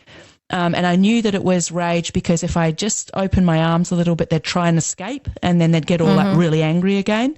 The difference came, and I could tell the difference because they went through a certain emotional they just went through sort of emotions, and at the end it ended up that they'd sort of be quite relaxed. They wouldn't be sort of in that angry sort of fight, to sort of get away. And that also were like completely different children. So I feel like restriction, it changed my life. I feel like it's a very, very beneficial way. So it also can be, I think, called deep sensory pressure therapy. I think that's another way. And I think it often makes kids feel kind of safe in a way because kids like boundaries in a way. And in this day and age, we often don't have laws. If you had laws set up from, like if I'd had law from the very beginning, I might not have had to go do all of these things. It's just that we were so lawless and out of control that we did. Like that's the thing that actually helped. But I cannot stress enough that it is about an education and love for the parent as well as the child. If your intention and motivation is very important to be honest and examine.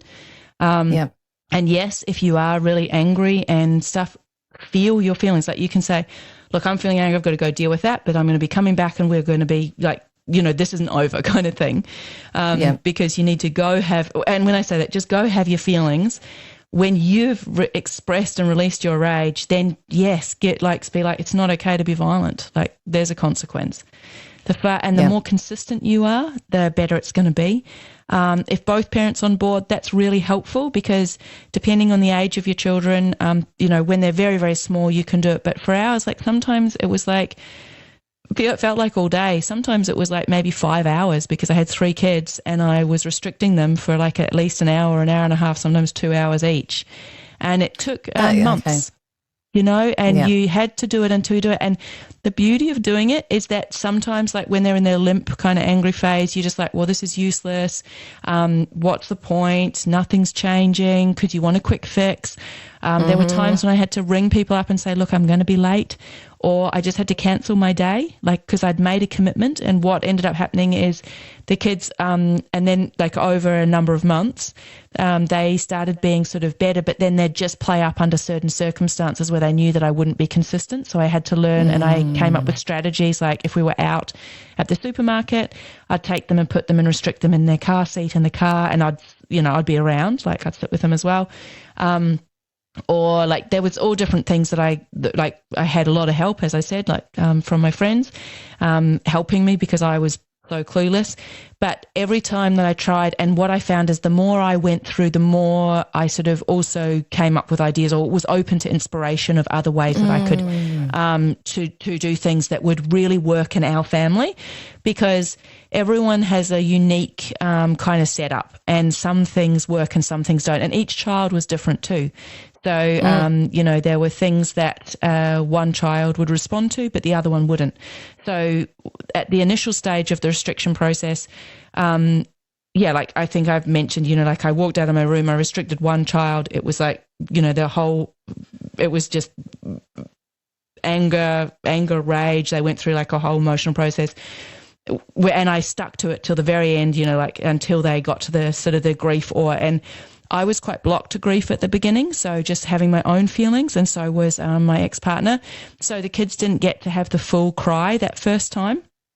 Okay. where they really released their grief about things, but they released enough that they were like a new person, a totally different person. It was like, honestly, a different child in our Wow. family. I cannot, it was like that. And it was the first day on that day that my son actually ever said thank you to me, and he'd been like 3 years old, and then, after the first one, then I had to do it to the next one, and then the next one. And it took me 4 hours in the morning to get to the kitchen and have breakfast. And so but I was like, no, I'm doing this. Like, I'm committed and I'm going to do it. And, you feel kind of like good. And then, it feels hard because it's day in, day out, day in, day out. For me, my ex was working out. We worked on a farm at that time. So he was out most of the day. He wasn't dealing with it. He wasn't really on board with it either. He did it a few times, but he wasn't committed, in a feeling sense. And what that taught the kids was that they could wait it out. And so they would wait things out for a long, long time. And then, my ex would get tired and he'd give up and let them go. This doesn't work very well. What also happened is that I found that the kids, because I wasn't giving them any positive attention, it was only often when they were like totally, it was almost like if they would do it just playing on their own, they were good. I was like just so relieved. And I was like, man, I've got a moment for myself. That I wasn't actually really getting to know them or having a love-based interaction with them either. So there was a period of time where they just were like, oh, mum's giving me a cuddle. And they kind of liked it, so they were just like, oh, great, I'm getting some mummy attention, and they'd just relax and cuddle me, And so I was like, oh, okay, well, now there's another thing for me to deal with. And this is the beauty as well of having law in your house, is that each time there's something else. So when you get really serious about one thing, so the violence thing, like the hitting, it was like, no, that's an absolute no. Like, it became, at first I was very, very afraid even to do the restriction, to say no to someone being violent to me. But over a period of time, it became a hard no. Like, no, this is unacceptable. Like, no hitting. No hitting your brother, your sister, or me, or your dad, or anybody, or animals, or, hurting property, no. And the combination of the restriction and that feeling changing in me, that caused it to get to a point where they just didn't even try it anymore. Like, they wouldn't even do it, wouldn't even think about it.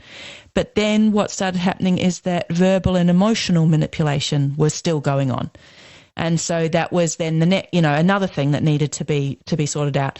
And to this day, some of that didn't get sorted out. So there's still holes in our family, and there's sort of moral issues and spiritual issues involved in that still I don't feel are resolved properly about that. But the beauty of what was happening is that, if you really deal with something properly, it does change, and it's so it's well worth doing. Okay. And so sometimes the restraint can go on for an hour, for example, because I do have some people who are doing it now, and it can go on. Okay. So, and you just have to stick with it until you feel the child go limp and then go into some type of emotion, hopefully grief at the end of it. No, because they will go through, it just depends on the child, and it depends on how they act out. So, it's the limp can be anger. Okay. It doesn't mean that they actually have got to their grief. If they've genuinely got to their grief, they have a big cry. But you can also cry in anger. So this is where being sensitive to your own emotions and to the emotions of your child is really important. Like, what are they really feeling? And that requires you to become sensitive emotionally to your own feelings. You can't feel another person if you can't feel you. And often with children, we're trying to actually suppress their feelings, because when a child cries all the time, so when our daughter was first born, she was our first child, she just cried and cried and cried. And I just was like at the end of my tether, because I didn't want to deal with my grief. I wanted to shut her grief down because it exposed so much grief in me that she was crying because I was shutting and suppressing my grief.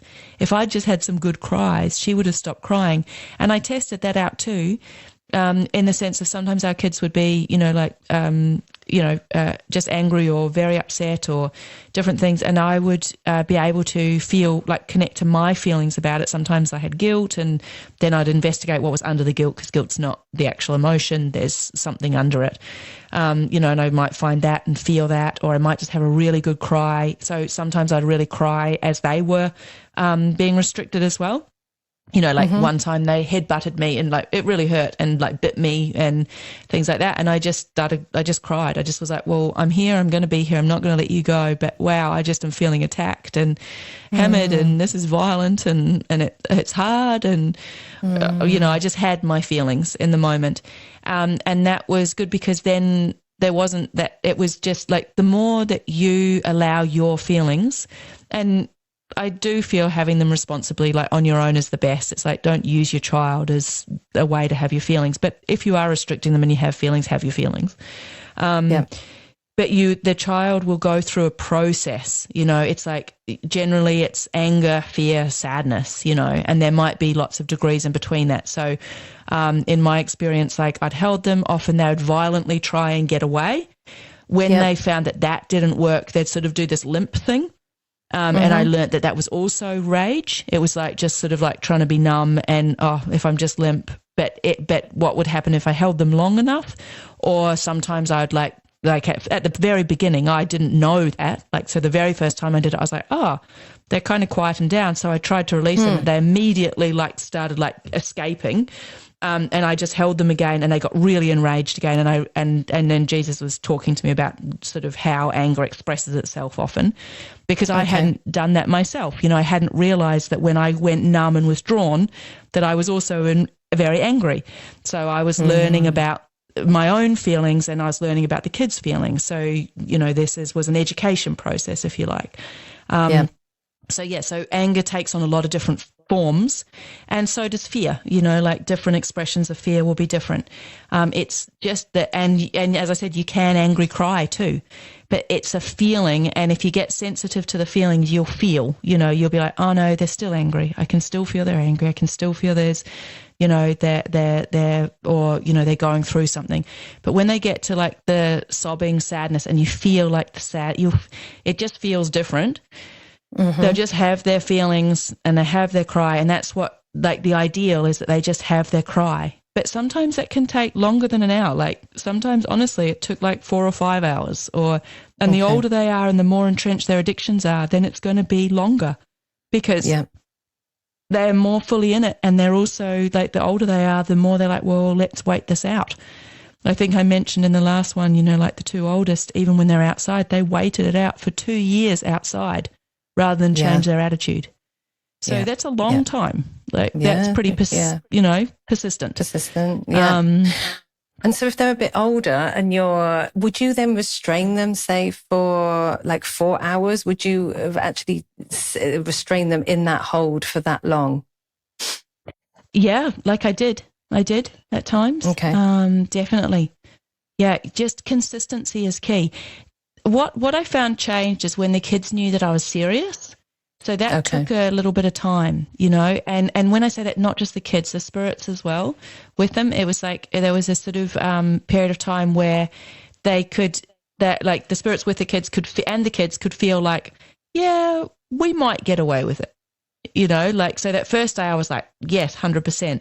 But over, say, a couple of weeks, there were times when I was tired, and there was times when I was worn out, and there was times when I just wanted to have a rest, and there was times when I just felt oh man, do I have to?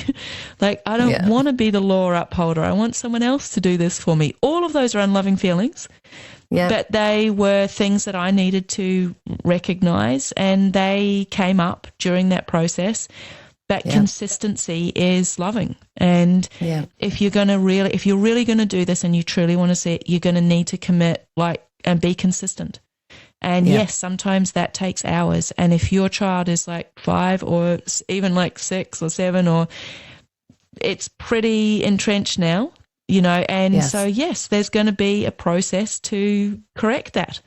It's a bit like your own progress, depending on where you are with that. There's some things that are very easy to give up, and they seem to be very easy to give up, and they just take a little while or a short sort of feel, or sometimes just you were ill-educated and you can change a belief, and it doesn't really seem like much. You can go, oh, I just didn't know the other possibility. No problem. Then there's other ones that your worth are attached to, or you really get a lot out of, or there's more pain underneath it. I don't know, lots of different kind of reasons. And those ones sometimes take longer and you're more stubborn about them and they feel harder. Again, if you truly do the work yourself, that goes a long way to already helping to change the environment for the kids. If you are not doing your work yourself, you might still restrict them, but what you'll find is that over time you'll become very exhausted because you don't make the emotional change and the soul-based emotional change.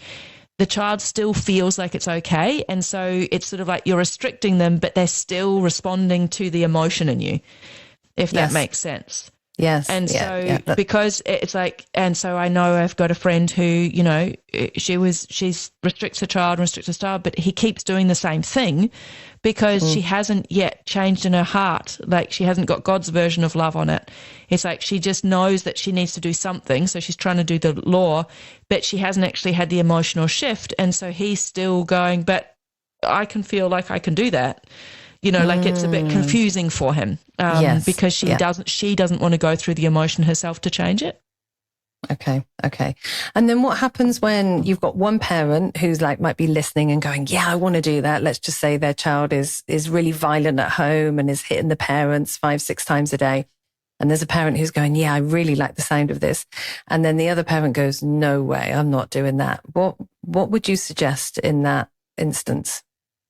I think you need to do two things. I think you need to talk to your partner about why they think violence is okay and why they think that violence is all right. Like, it depends, I suppose, who they're hitting. But if they're hitting both parents, then you got to say, if that was the case, then you got to say, well, why? If you don't want to correct this, like, there's something wrong with that. If it's just towards one parent, the parent probably who's quite excited about holding the child, I'd suspect, then you got to ask, well, why are you okay with our child being violent to me? That's a problem. So you'd need to be sorting some stuff out with your partner as well as the child.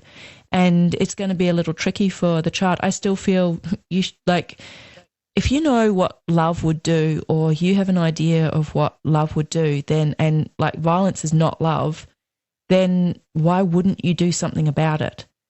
Like, that's highlighting that there is a problem in the relationship. So that was a problem in our family. Like, the boys were hitting me and their dad didn't stop them. So he also was in agreement that it was okay to be violent towards women under certain circumstances. He'd also had violence towards himself as a child, so he had some fears about that too. But that was sort of men and men. But he was, and they didn't really try and hit him very often, maybe the occasional time. But it highlighted that there was a problem between me and their dad about that I accepted violence and their dad thought it was okay. Yeah. Because if he hadn't have thought it was okay, he would never have let that happen. Like, I've been in families where, like, the dad's like, you won't hit your mum. You know, like, that's just not, they wouldn't even try because, well, maybe the dad would be violent towards them, but which is not good either. But, you know, there's no acceptance. If you don't have an acceptance of something, it's very unlikely a child will actually act that out. Like, you know, it's when you have an openness to it, or there's some, and it's not always, violence is quite easy to see. But in that context, it's quite a good example, isn't it? Because I was being hit, their dad wasn't, and sometimes the dad's like, you know, and they might not hit their grandparents either, and they're like, well, kind of, there was a feeling, well, what's your problem, Eloisa? Rather than, you know, going, hold on, wow, this is a problem. Like, young kids are, you know, this is an effect of something in the adults and the environment. Wow, what's going on here? You know, like, what's wrong with this picture? Like, where are we out of harmony with love? So I feel like if one wants to, like, uphold love in your family, like, even if there's, you know, if you've got two parents and only one wants to do it, well, it's the right thing to do is to do the loving thing. Obviously, you've got to know what the loving thing is, and that's going to take you getting educated. if your partner is really in opposition, yep, it can be hard. It can. But and there might come a time, depending on what your choices are, where if it goes on and there's, you know, it never gets resolved between you and your partner, that you might need to make some loving choices about that, you know, like whether or not you stay or I wouldn't recommend, though, using it as an excuse not to stay if you have not tried to sort it out with your partner. Like I would definitely try and sort it out with your partner. But if your partner's being violent with you as well, then you need to look at why you're accepting that as well. You know, like there's a lot of choices you can make as an adult, why we stay. And we're in the position that we want to be in, you know, where the things that are happening in our life is what we want. And that might sound odd, but I found, like, you know, having somewhat like the kids hit me, like the boys were hitting me, really showed me that I was okay with that. Like it was like something that I wasn't thinking was wrong. Like, but if they, and it just highlights, like, you know, like you kind of put up with different things because you have these false beliefs about love, and or you think like that's what a relationship was. Like if you always saw your parents fighting, it kind of becomes normal and you think that it's love. Like if you've seen your dad go hitting your mum and saying, well, but I love you, and then sorting it out, like until you go, and there's a lot of violent acts that happen in relationships, you know, whether that's emotional or physical. And it takes at least one party to go, hold on, this is wrong. And as I said, we were talking about being the loving authority and having law in your house. Well, you figure out what your laws are, and then you're going to have to see, like, if both parties are working towards God's truth and wanting to live a principled life, that's the best way, I feel, because you're both going for a goal. If both of you are just wanting your addictions met, you're going to get to a point where either you'll be happy because you're just happy, like because you'll meet your addictions, you know, and work through that, or you'll get to a point where one of you could get to a point where one of you wants the addictions and the other doesn't. And this is something that I found in you know, my ex and my relationship, is we'd sort of, I suppose, had an unwritten agreement. We'd sort of signed up to a contract of like, I'm going to do this, you do this, I'll have this addiction met, I'll meet that one. There was a sort of codependent thing. And as I started to learn more about God's truth and have a desire of like, no, I want to aspire to live God's way, and what does that mean and how is that? The contract kind of changed, and my ex still wanted the same contract we signed up to at the beginning. And I was going, well, now that all feels wrong to me, you know? And so we would change, like there was one of us sort of making changes and one not. And that did cause friction in our relationship. But there was also a lot of good learning. Like there were times when we'd have really honest, more honest, open conversations, and felt a lot closer with each other, and were able to do things that, you know, like to, I don't know, felt quite fond of him, you know, like, and different things. But there were other times where we were just on the opposite page. And in our relationship, it got to a point where it was just, he didn't want to do things God's way. And so decisions had to be made. And that was interesting in itself too, because when we actually split out, I also realised how angry I was about things, which highlighted how much addiction I had about what my expectations and demands in the relationship were. So the more you can work those things out in the relationship, the better. But I feel like if one really wants to do the loving thing, and particularly if you're being hitting, you know, or violent, or pretty much anything that's out of harmony with love, it's going to take one party to stand up and say, no, I'm going to do the loving thing no matter what. And honestly, if you deal with your, like when I say, if you have your feelings and you have your, you know, experience it and you work through your stuff, you don't know what will happen with your partner. You know, like they may or may not change. But if you've got an expectation and demand that they should, well, that's out of harmony with love too, you know. Yeah. But I feel that upholding love and God's principles is, there's only benefits. There's actually there's no non-benefits. You might think that there's not, because your feelings are going to get challenged in that, and your misconceptions about love and stuff. But yeah, if only one's doing it, it's worth one doing it, because it will have and particularly for children, like they need educating, you know, like we need educating. Every one of God's children needs educating, and someone's going to need to do it if we really want to see positive change in this world. So yeah, absolutely. I think it's worth doing.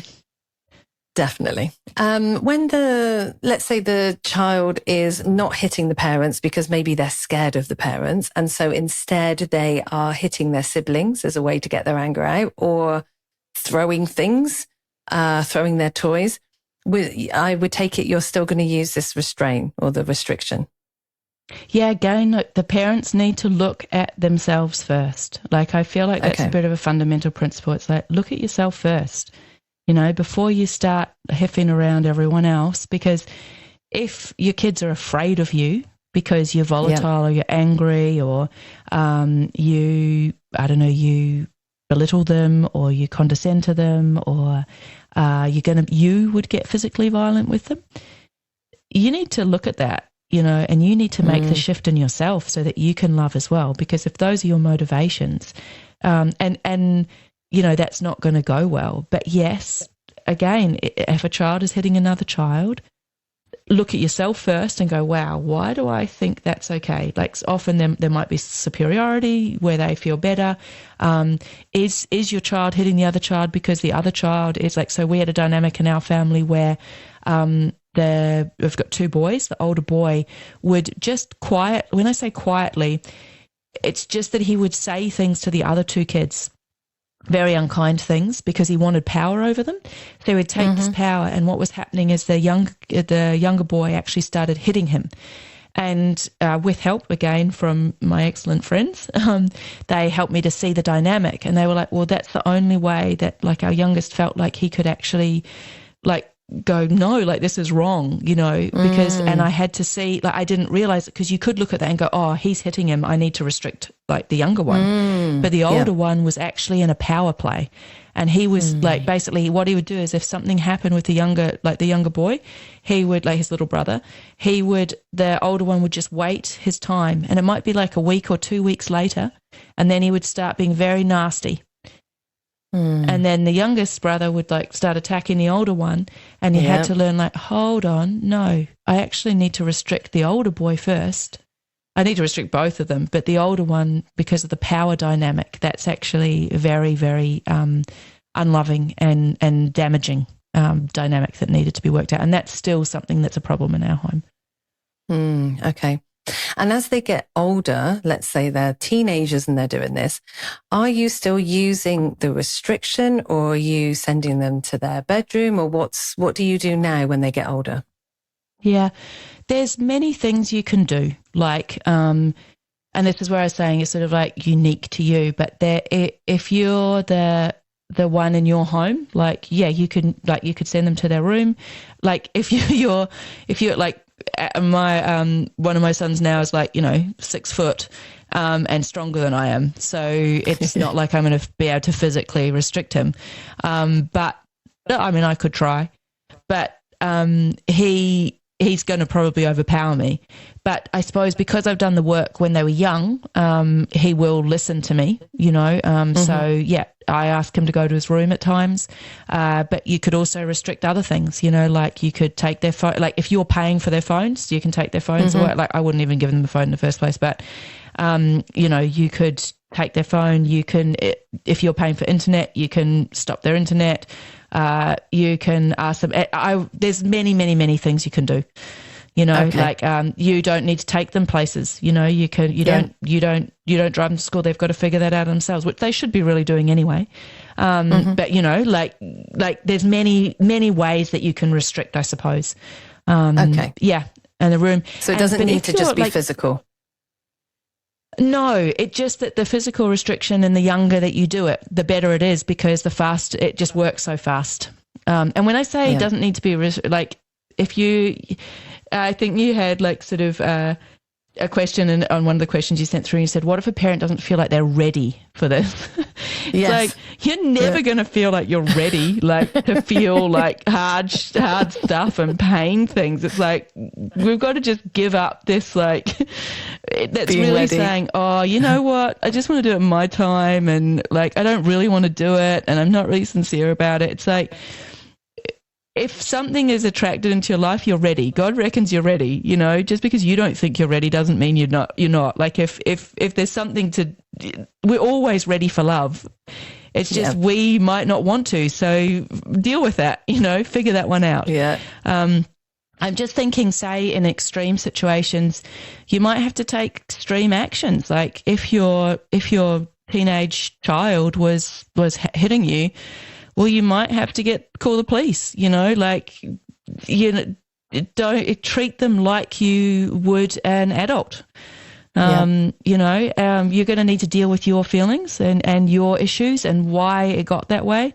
Once they get to be teenagers, it's kind of in a way late because they're already making their own decisions and they're acting on their own will and all of those things. I do feel like the more that you change yourself and your own heart, you know,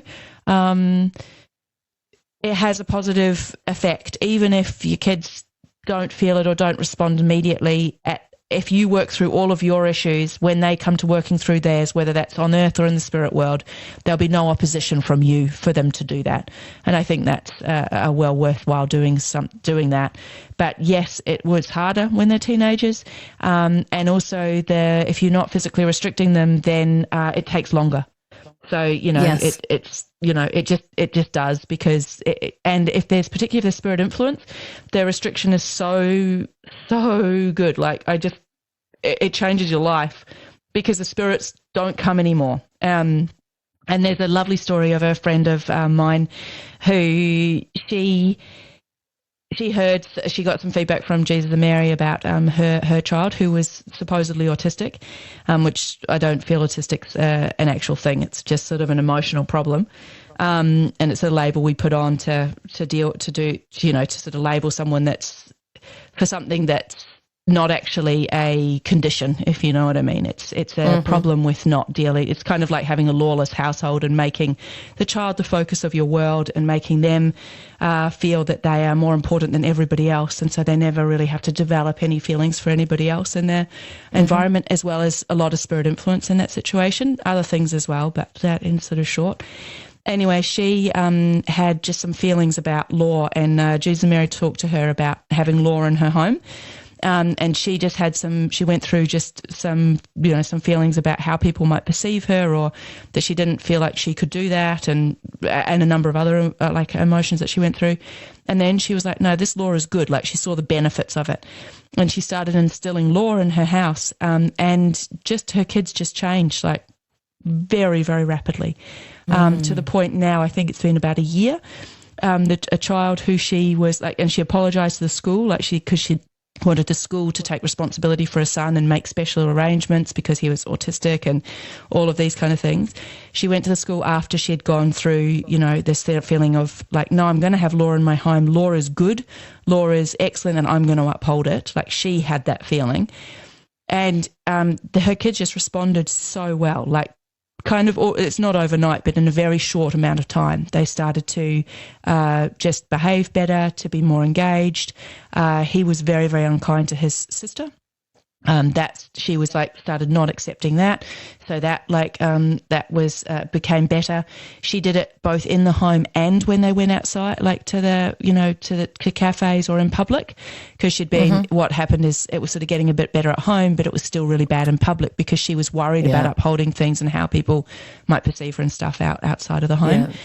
So then she started being consistent in that as well, and then.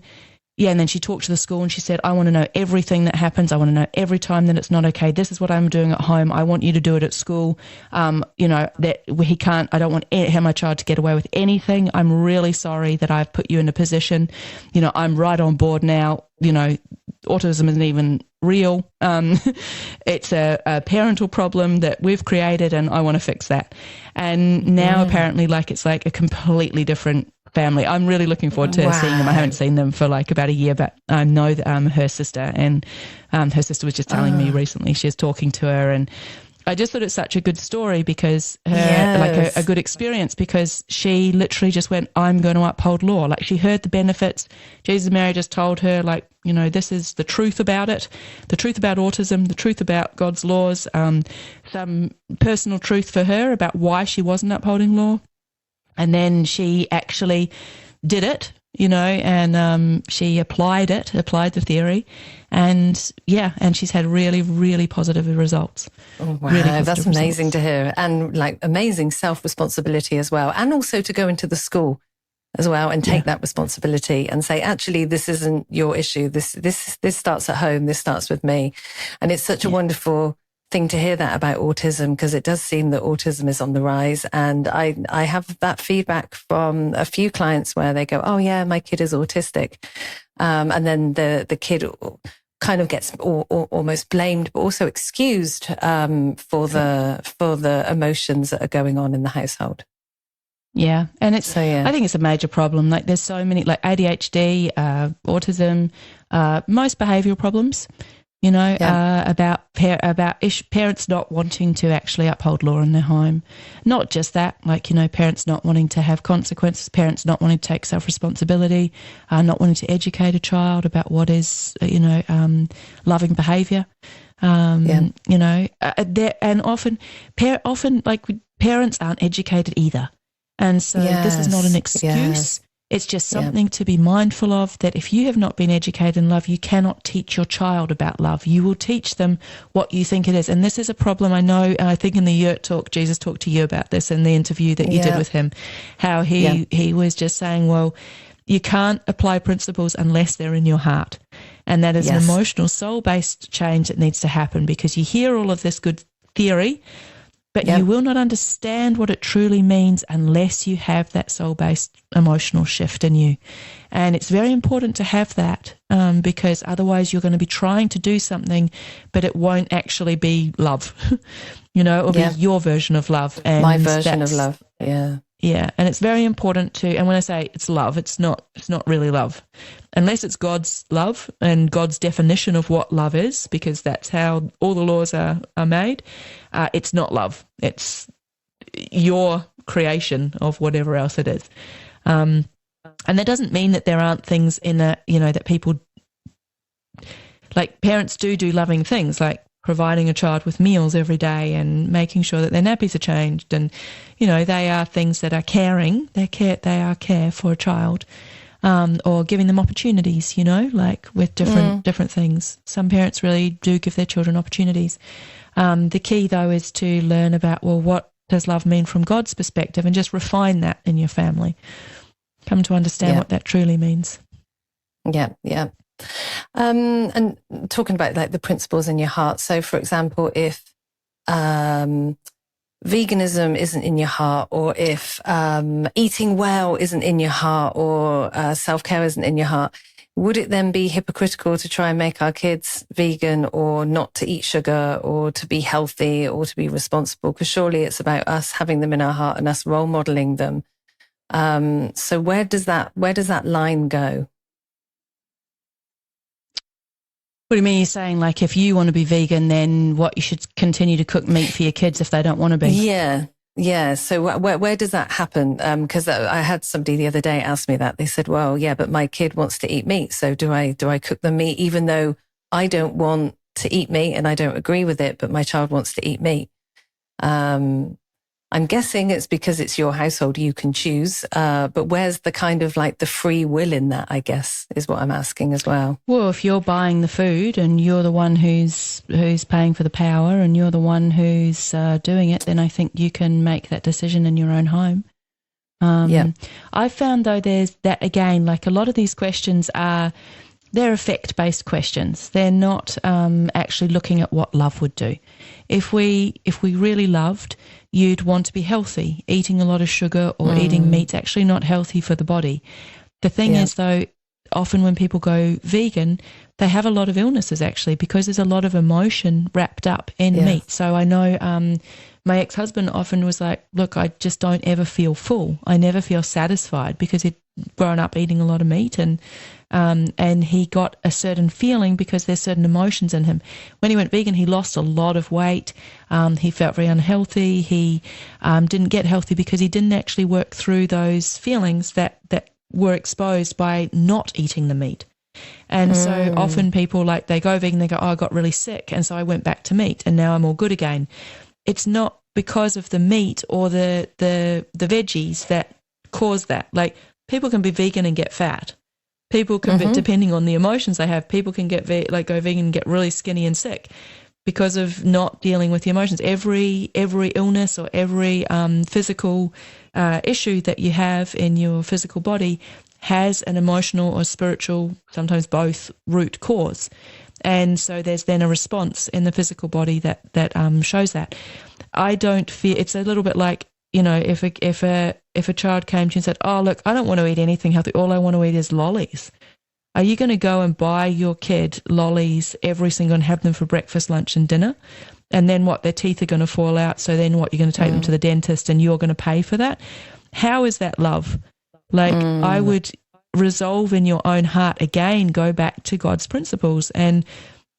I would say that if you're going, "Oh, well, I can't, it's free will." The problem with free will is like, I don't know, if you're supporting someone's free will that's out of harmony with love, how is that good? You know, like, yes, they still have free will, but not if it's at the expense of someone else's free will. And I kind of feel like God's really, you've got free will if it's in harmony with love, but every time you're out of harmony with love, God actually has a restriction on you. So, you know, we do. And what I found with the children is that by having some education, so something I did with our kids is I gave them a budget of some money and said, you know, this is for your weekly groceries. You're like, I'd be at the supermarket, I'd be getting my own groceries. And I was like, this needs to last you for a week. You can buy whatever, you know, you want and off you go. You know, and I think it was only 1 or 2 weeks and they brought very, very little junk food and they actually eat very, very healthy now and stuff. And we also had a lot of conversations about love of self, and from them, they're very little. Jesus and Mary have been talking to like our kids just about health and about problems. Like when they first met our oldest son, he just liked eating carbs. And I still remember when he was about 4 or something and Jesus saying, well, if you only eat carbs, it's going to be very unhealthy and you could end up in hospital. And he was just like, no, I won't. Like, I'm fine. Like, it's all good. He goes, yeah, but in 20 years it could be different. Now, you know, he eats quite healthy and quite well. Not always. He's still attracted to carbs a lot. But he also does eat a lot of other foods as well. But the attraction to carbs is an emotional issue.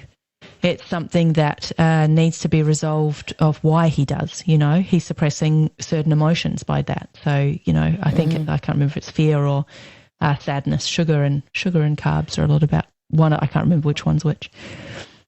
Yeah, because you do often see lots of children loving sugar and ice cream, and especially if they go to a birthday party. It's like, they're all at the table. Yeah. Yeah. And sometimes it's just like rebellion, you know, like sometimes it's like, well, mum, you know, like, I don't know what your example of the meat eater. I know that I've had, you know, parents and some of their teenagers like, oh, well, I want to eat meat, you know, and sometimes because they've just been used to it, you know, and they don't want to have the change, but then they're still expecting mum to cook for them and they're still expecting mum to buy the meat. Well, no, yeah, like if you're the one who's buying the groceries, you can buy what you want. Like, yes. If they're making their own money, you know, and they're paying for all of their own food from their own funds, well, yeah, if they want to eat that, I don't recommend it for them, but they can. But also if they then bring it home and expect to use your utensils and stuff, you can also say, no, you do have control. You are the loving authority. You can be the loving authority in your home. And if you know in your heart that it is wrong to eat meat and you've really worked through your feelings about that, you can say no. So, you know, we have visitors, but if they come to our home and they stay with me, there's no meat in my home. There's no dairy products in my home, no smoking, no drugs, no alcohol. They don't have to stay, and that's okay. Yeah. Yeah. Yes, it's implementing the law in your family home. Yeah. And what's right for you because you've gone through it in your heart. And I'm just starting to... Yeah, not what's right for you, but what's right from God's perspective. That's God's perspective. I'd advocate for. Okay, yeah. So feeling that because you've gone through the emotions, so you know God's truth on it, not your own. Okay, good. Yeah, I'm just starting to do that with my kids now and giving them a budget and letting them... choose the different things after the talk in the year. I'm just starting to do that now. And it's good. It's got some self-responsibility. It's good. Yeah. Is it going good? Yeah, it is going well. It's because what I'm finding as well, like before they would ask me like, oh, you know, mummy, can you buy me this? And then I would have a chat about it. Whereas now there's none of that. And they're actually not spending their money on wasteful items. The other day, you know, Rose was looking at something and she said, actually, I don't really need this. So I'm going to put that back. Whereas before she would just ask me. And then we'd go into some kind of conversation about, you know, do you really need that? But we'd still have to have that conversation. Whereas now that conversation is gone because she's making her own decision. Oh, actually, no, I've got to spend my own money on this. I won't bother. I'd rather have something else, or I'd rather save for something else. Yeah. And I'm putting the money down with, you know, the tasks that they're doing in the house. And they're being a lot more cooperative in the house. On their own without me saying anything. So it's only been about 3-4 weeks since we put it into practice, but I can already see a massive difference. I'm not having to ask them to do anything. They just do it naturally, which is wonderful. So it's working. It gives them self-responsibility, doesn't it? Like that's a loving provision. They're learning lessons of love. That they're learning like, oh well, okay, if I buy that, then I can't have something else. They're learning about. Also, you can see how you wanted them to do the loving thing before. Now you're just saying when you do something loving, there's a reward. When you don't do something loving, then there's not, and there's a natural consequence. And this is something that I also like. Again, it's always been with help, like external help for me. But learning about that there's a lot of natural consequences. And you were asking like before, you know, like what do you do? Do the natural consequence, like don't have some arbitrary consequence for a thing. So say a child falls off a veranda, like that's a kind of a natural consequence. You know, like it's like if you prevent, it's like say when our daughter was really little and she learned to crawl, it's like she almost like, you know, crawled off the veranda, and I'd always like catch her. One day I didn't mean to, but you know, one day she just crawled off and I didn't make it in time to stop her.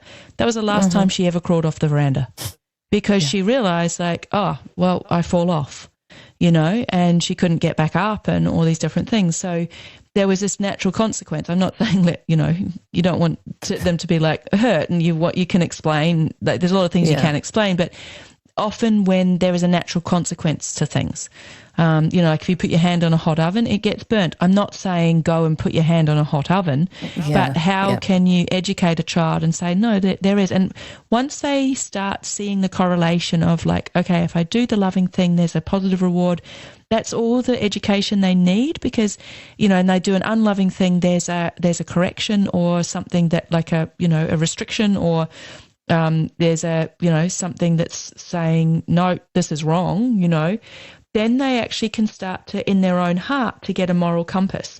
The problem with what I've observed and what I did myself in parenting is that we're often taking away the natural consequences, and the child's not getting sensitive within their own heart to, oh, when I do this, then that feels really good. Like there's a natural satisfaction when you learn something new, or when you accomplish something on your own and it's been hard. You get this like satisfaction and a pride and a feeling of like, wow, I can do that. Like I did it, you know, and then you want to do something else. And then when it's hard, you know, oh yeah, well, I did it last time, so I can do another one. So there's some faith that grows in that process. And it's a natural learning. Sometimes you get really frustrated when you're learning something new, like an English grammar problem, or you know, or you're learning a maths equation and you don't really understand it and you get really frustrated and you get upset, and you sometimes have to have a big cry because you're like, fuck, I can't even do this and it's just too hard. And often after you've had that, like, you know, release, and you've had particularly the cry, you suddenly like go and try it again and it seems easier. It's just that you've released certain impediments to learning. As a little child, there's not so many impediments, but it's very important to educate a child, like to get very sensitive on their own, like, oh, this brings me joy and it's good if it's in harmony with God's laws, and this thing is not. The problem is in families often is we're teaching them about addictions or things that actually aren't truly in harmony with love, and so sometimes it gets all skewed and they think like, oh, if I meet mummy's addictions, then this is a good thing because she gives me rewards. Like instead of totally not meeting the addiction, so that the child learns like, oh no, we don't do that because that's out of harmony with love. So we're miseducating children, and that's why then we get to adults and we've got to undo all of our erroneous education and then relearn, and kind of even sometimes have to learn how to learn. So you could skip all of that problems if you really just educate it at the beginning. And this is where I feel like, like restriction is a way to say, hey, this is kind of your penalty for doing the unloving behavior. And because it's instant and it's immediate and it's there, as long as you do it with, as I said, from a place of love, and a way that you can assist them to deal with their sin, then, and you have an intention to love them, then I think that, it's about children can learn loving principles in that place. When you are, and that's the whole point of what you're trying to do. Whereas we keep, like, as you said, is you don't have to, like some of the rewards that you've just mentioned in your own family is that when they're self-responsible and all this, you don't have to put in so much time and effort, and you don't, need to engage the addiction so much, and there's like a relief, and everything like is more cooperative, and it's less like, on them. So there's certain reasons why you wanted to do that for so long, and you didn't think to do what you're doing now. And I know that you'll reflect on those, and you'll want to, go back and go, wow, why didn't I do this before? And you'll have certain investments and emotional issues and beliefs and all of those kind of things. But it's interesting, isn't it? It's like sometimes you just don't see the benefit, so you don't do it. And it's the same for kids. Yeah. And even now with, because the 13 and the 15-year-old, we don't buy them anything anymore. Everything is, we give them some money if they've done some tasks, and that's it. But now in the last 2 weeks, they're coming up with their own ideas to make money. So they're selling their old clothes, their old books, and now drawing cards, they're selling those. Like, they're coming up with all these ideas to make money. And I'm like, oh, well, of course, because they have to actually buy everything themselves. And it's like, why didn't I think about this a couple of years ago? And because I think that sometimes, for my own stuff, I'm over mothering and wanting my addictions met. Whereas now I'm starting to come out of that just very slowly. I'm already seeing such a massive change in them. And I'm like, oh, this is good. And so with my 5-year-old, what I've decided to do now is just start early. So he's already taken his own washing out. He hoovers a couple of times a week, and he's just used to it now. Actually, there's, and I would have thought years ago with my 2 girls, oh wow, I can't get them to hoover at the age of 5 or hang washing out. They're too young.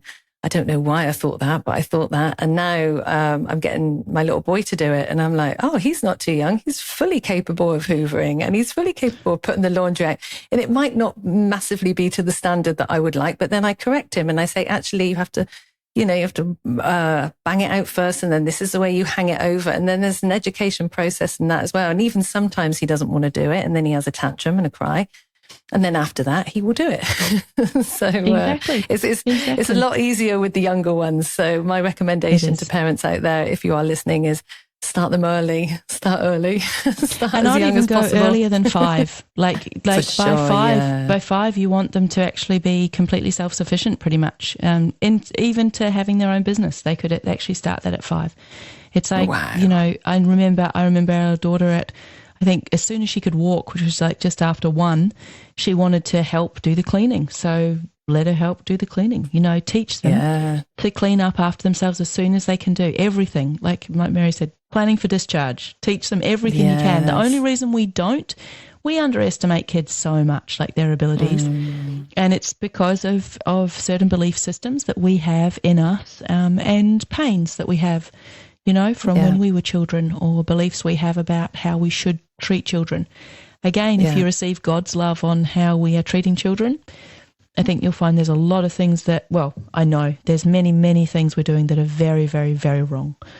Yeah. And I guess the more that that's the key, isn't it? Is us developing this passion and desire for a sincere longing to receive God's love, because then we will really receive the truth in our heart of what's the most loving thing to do.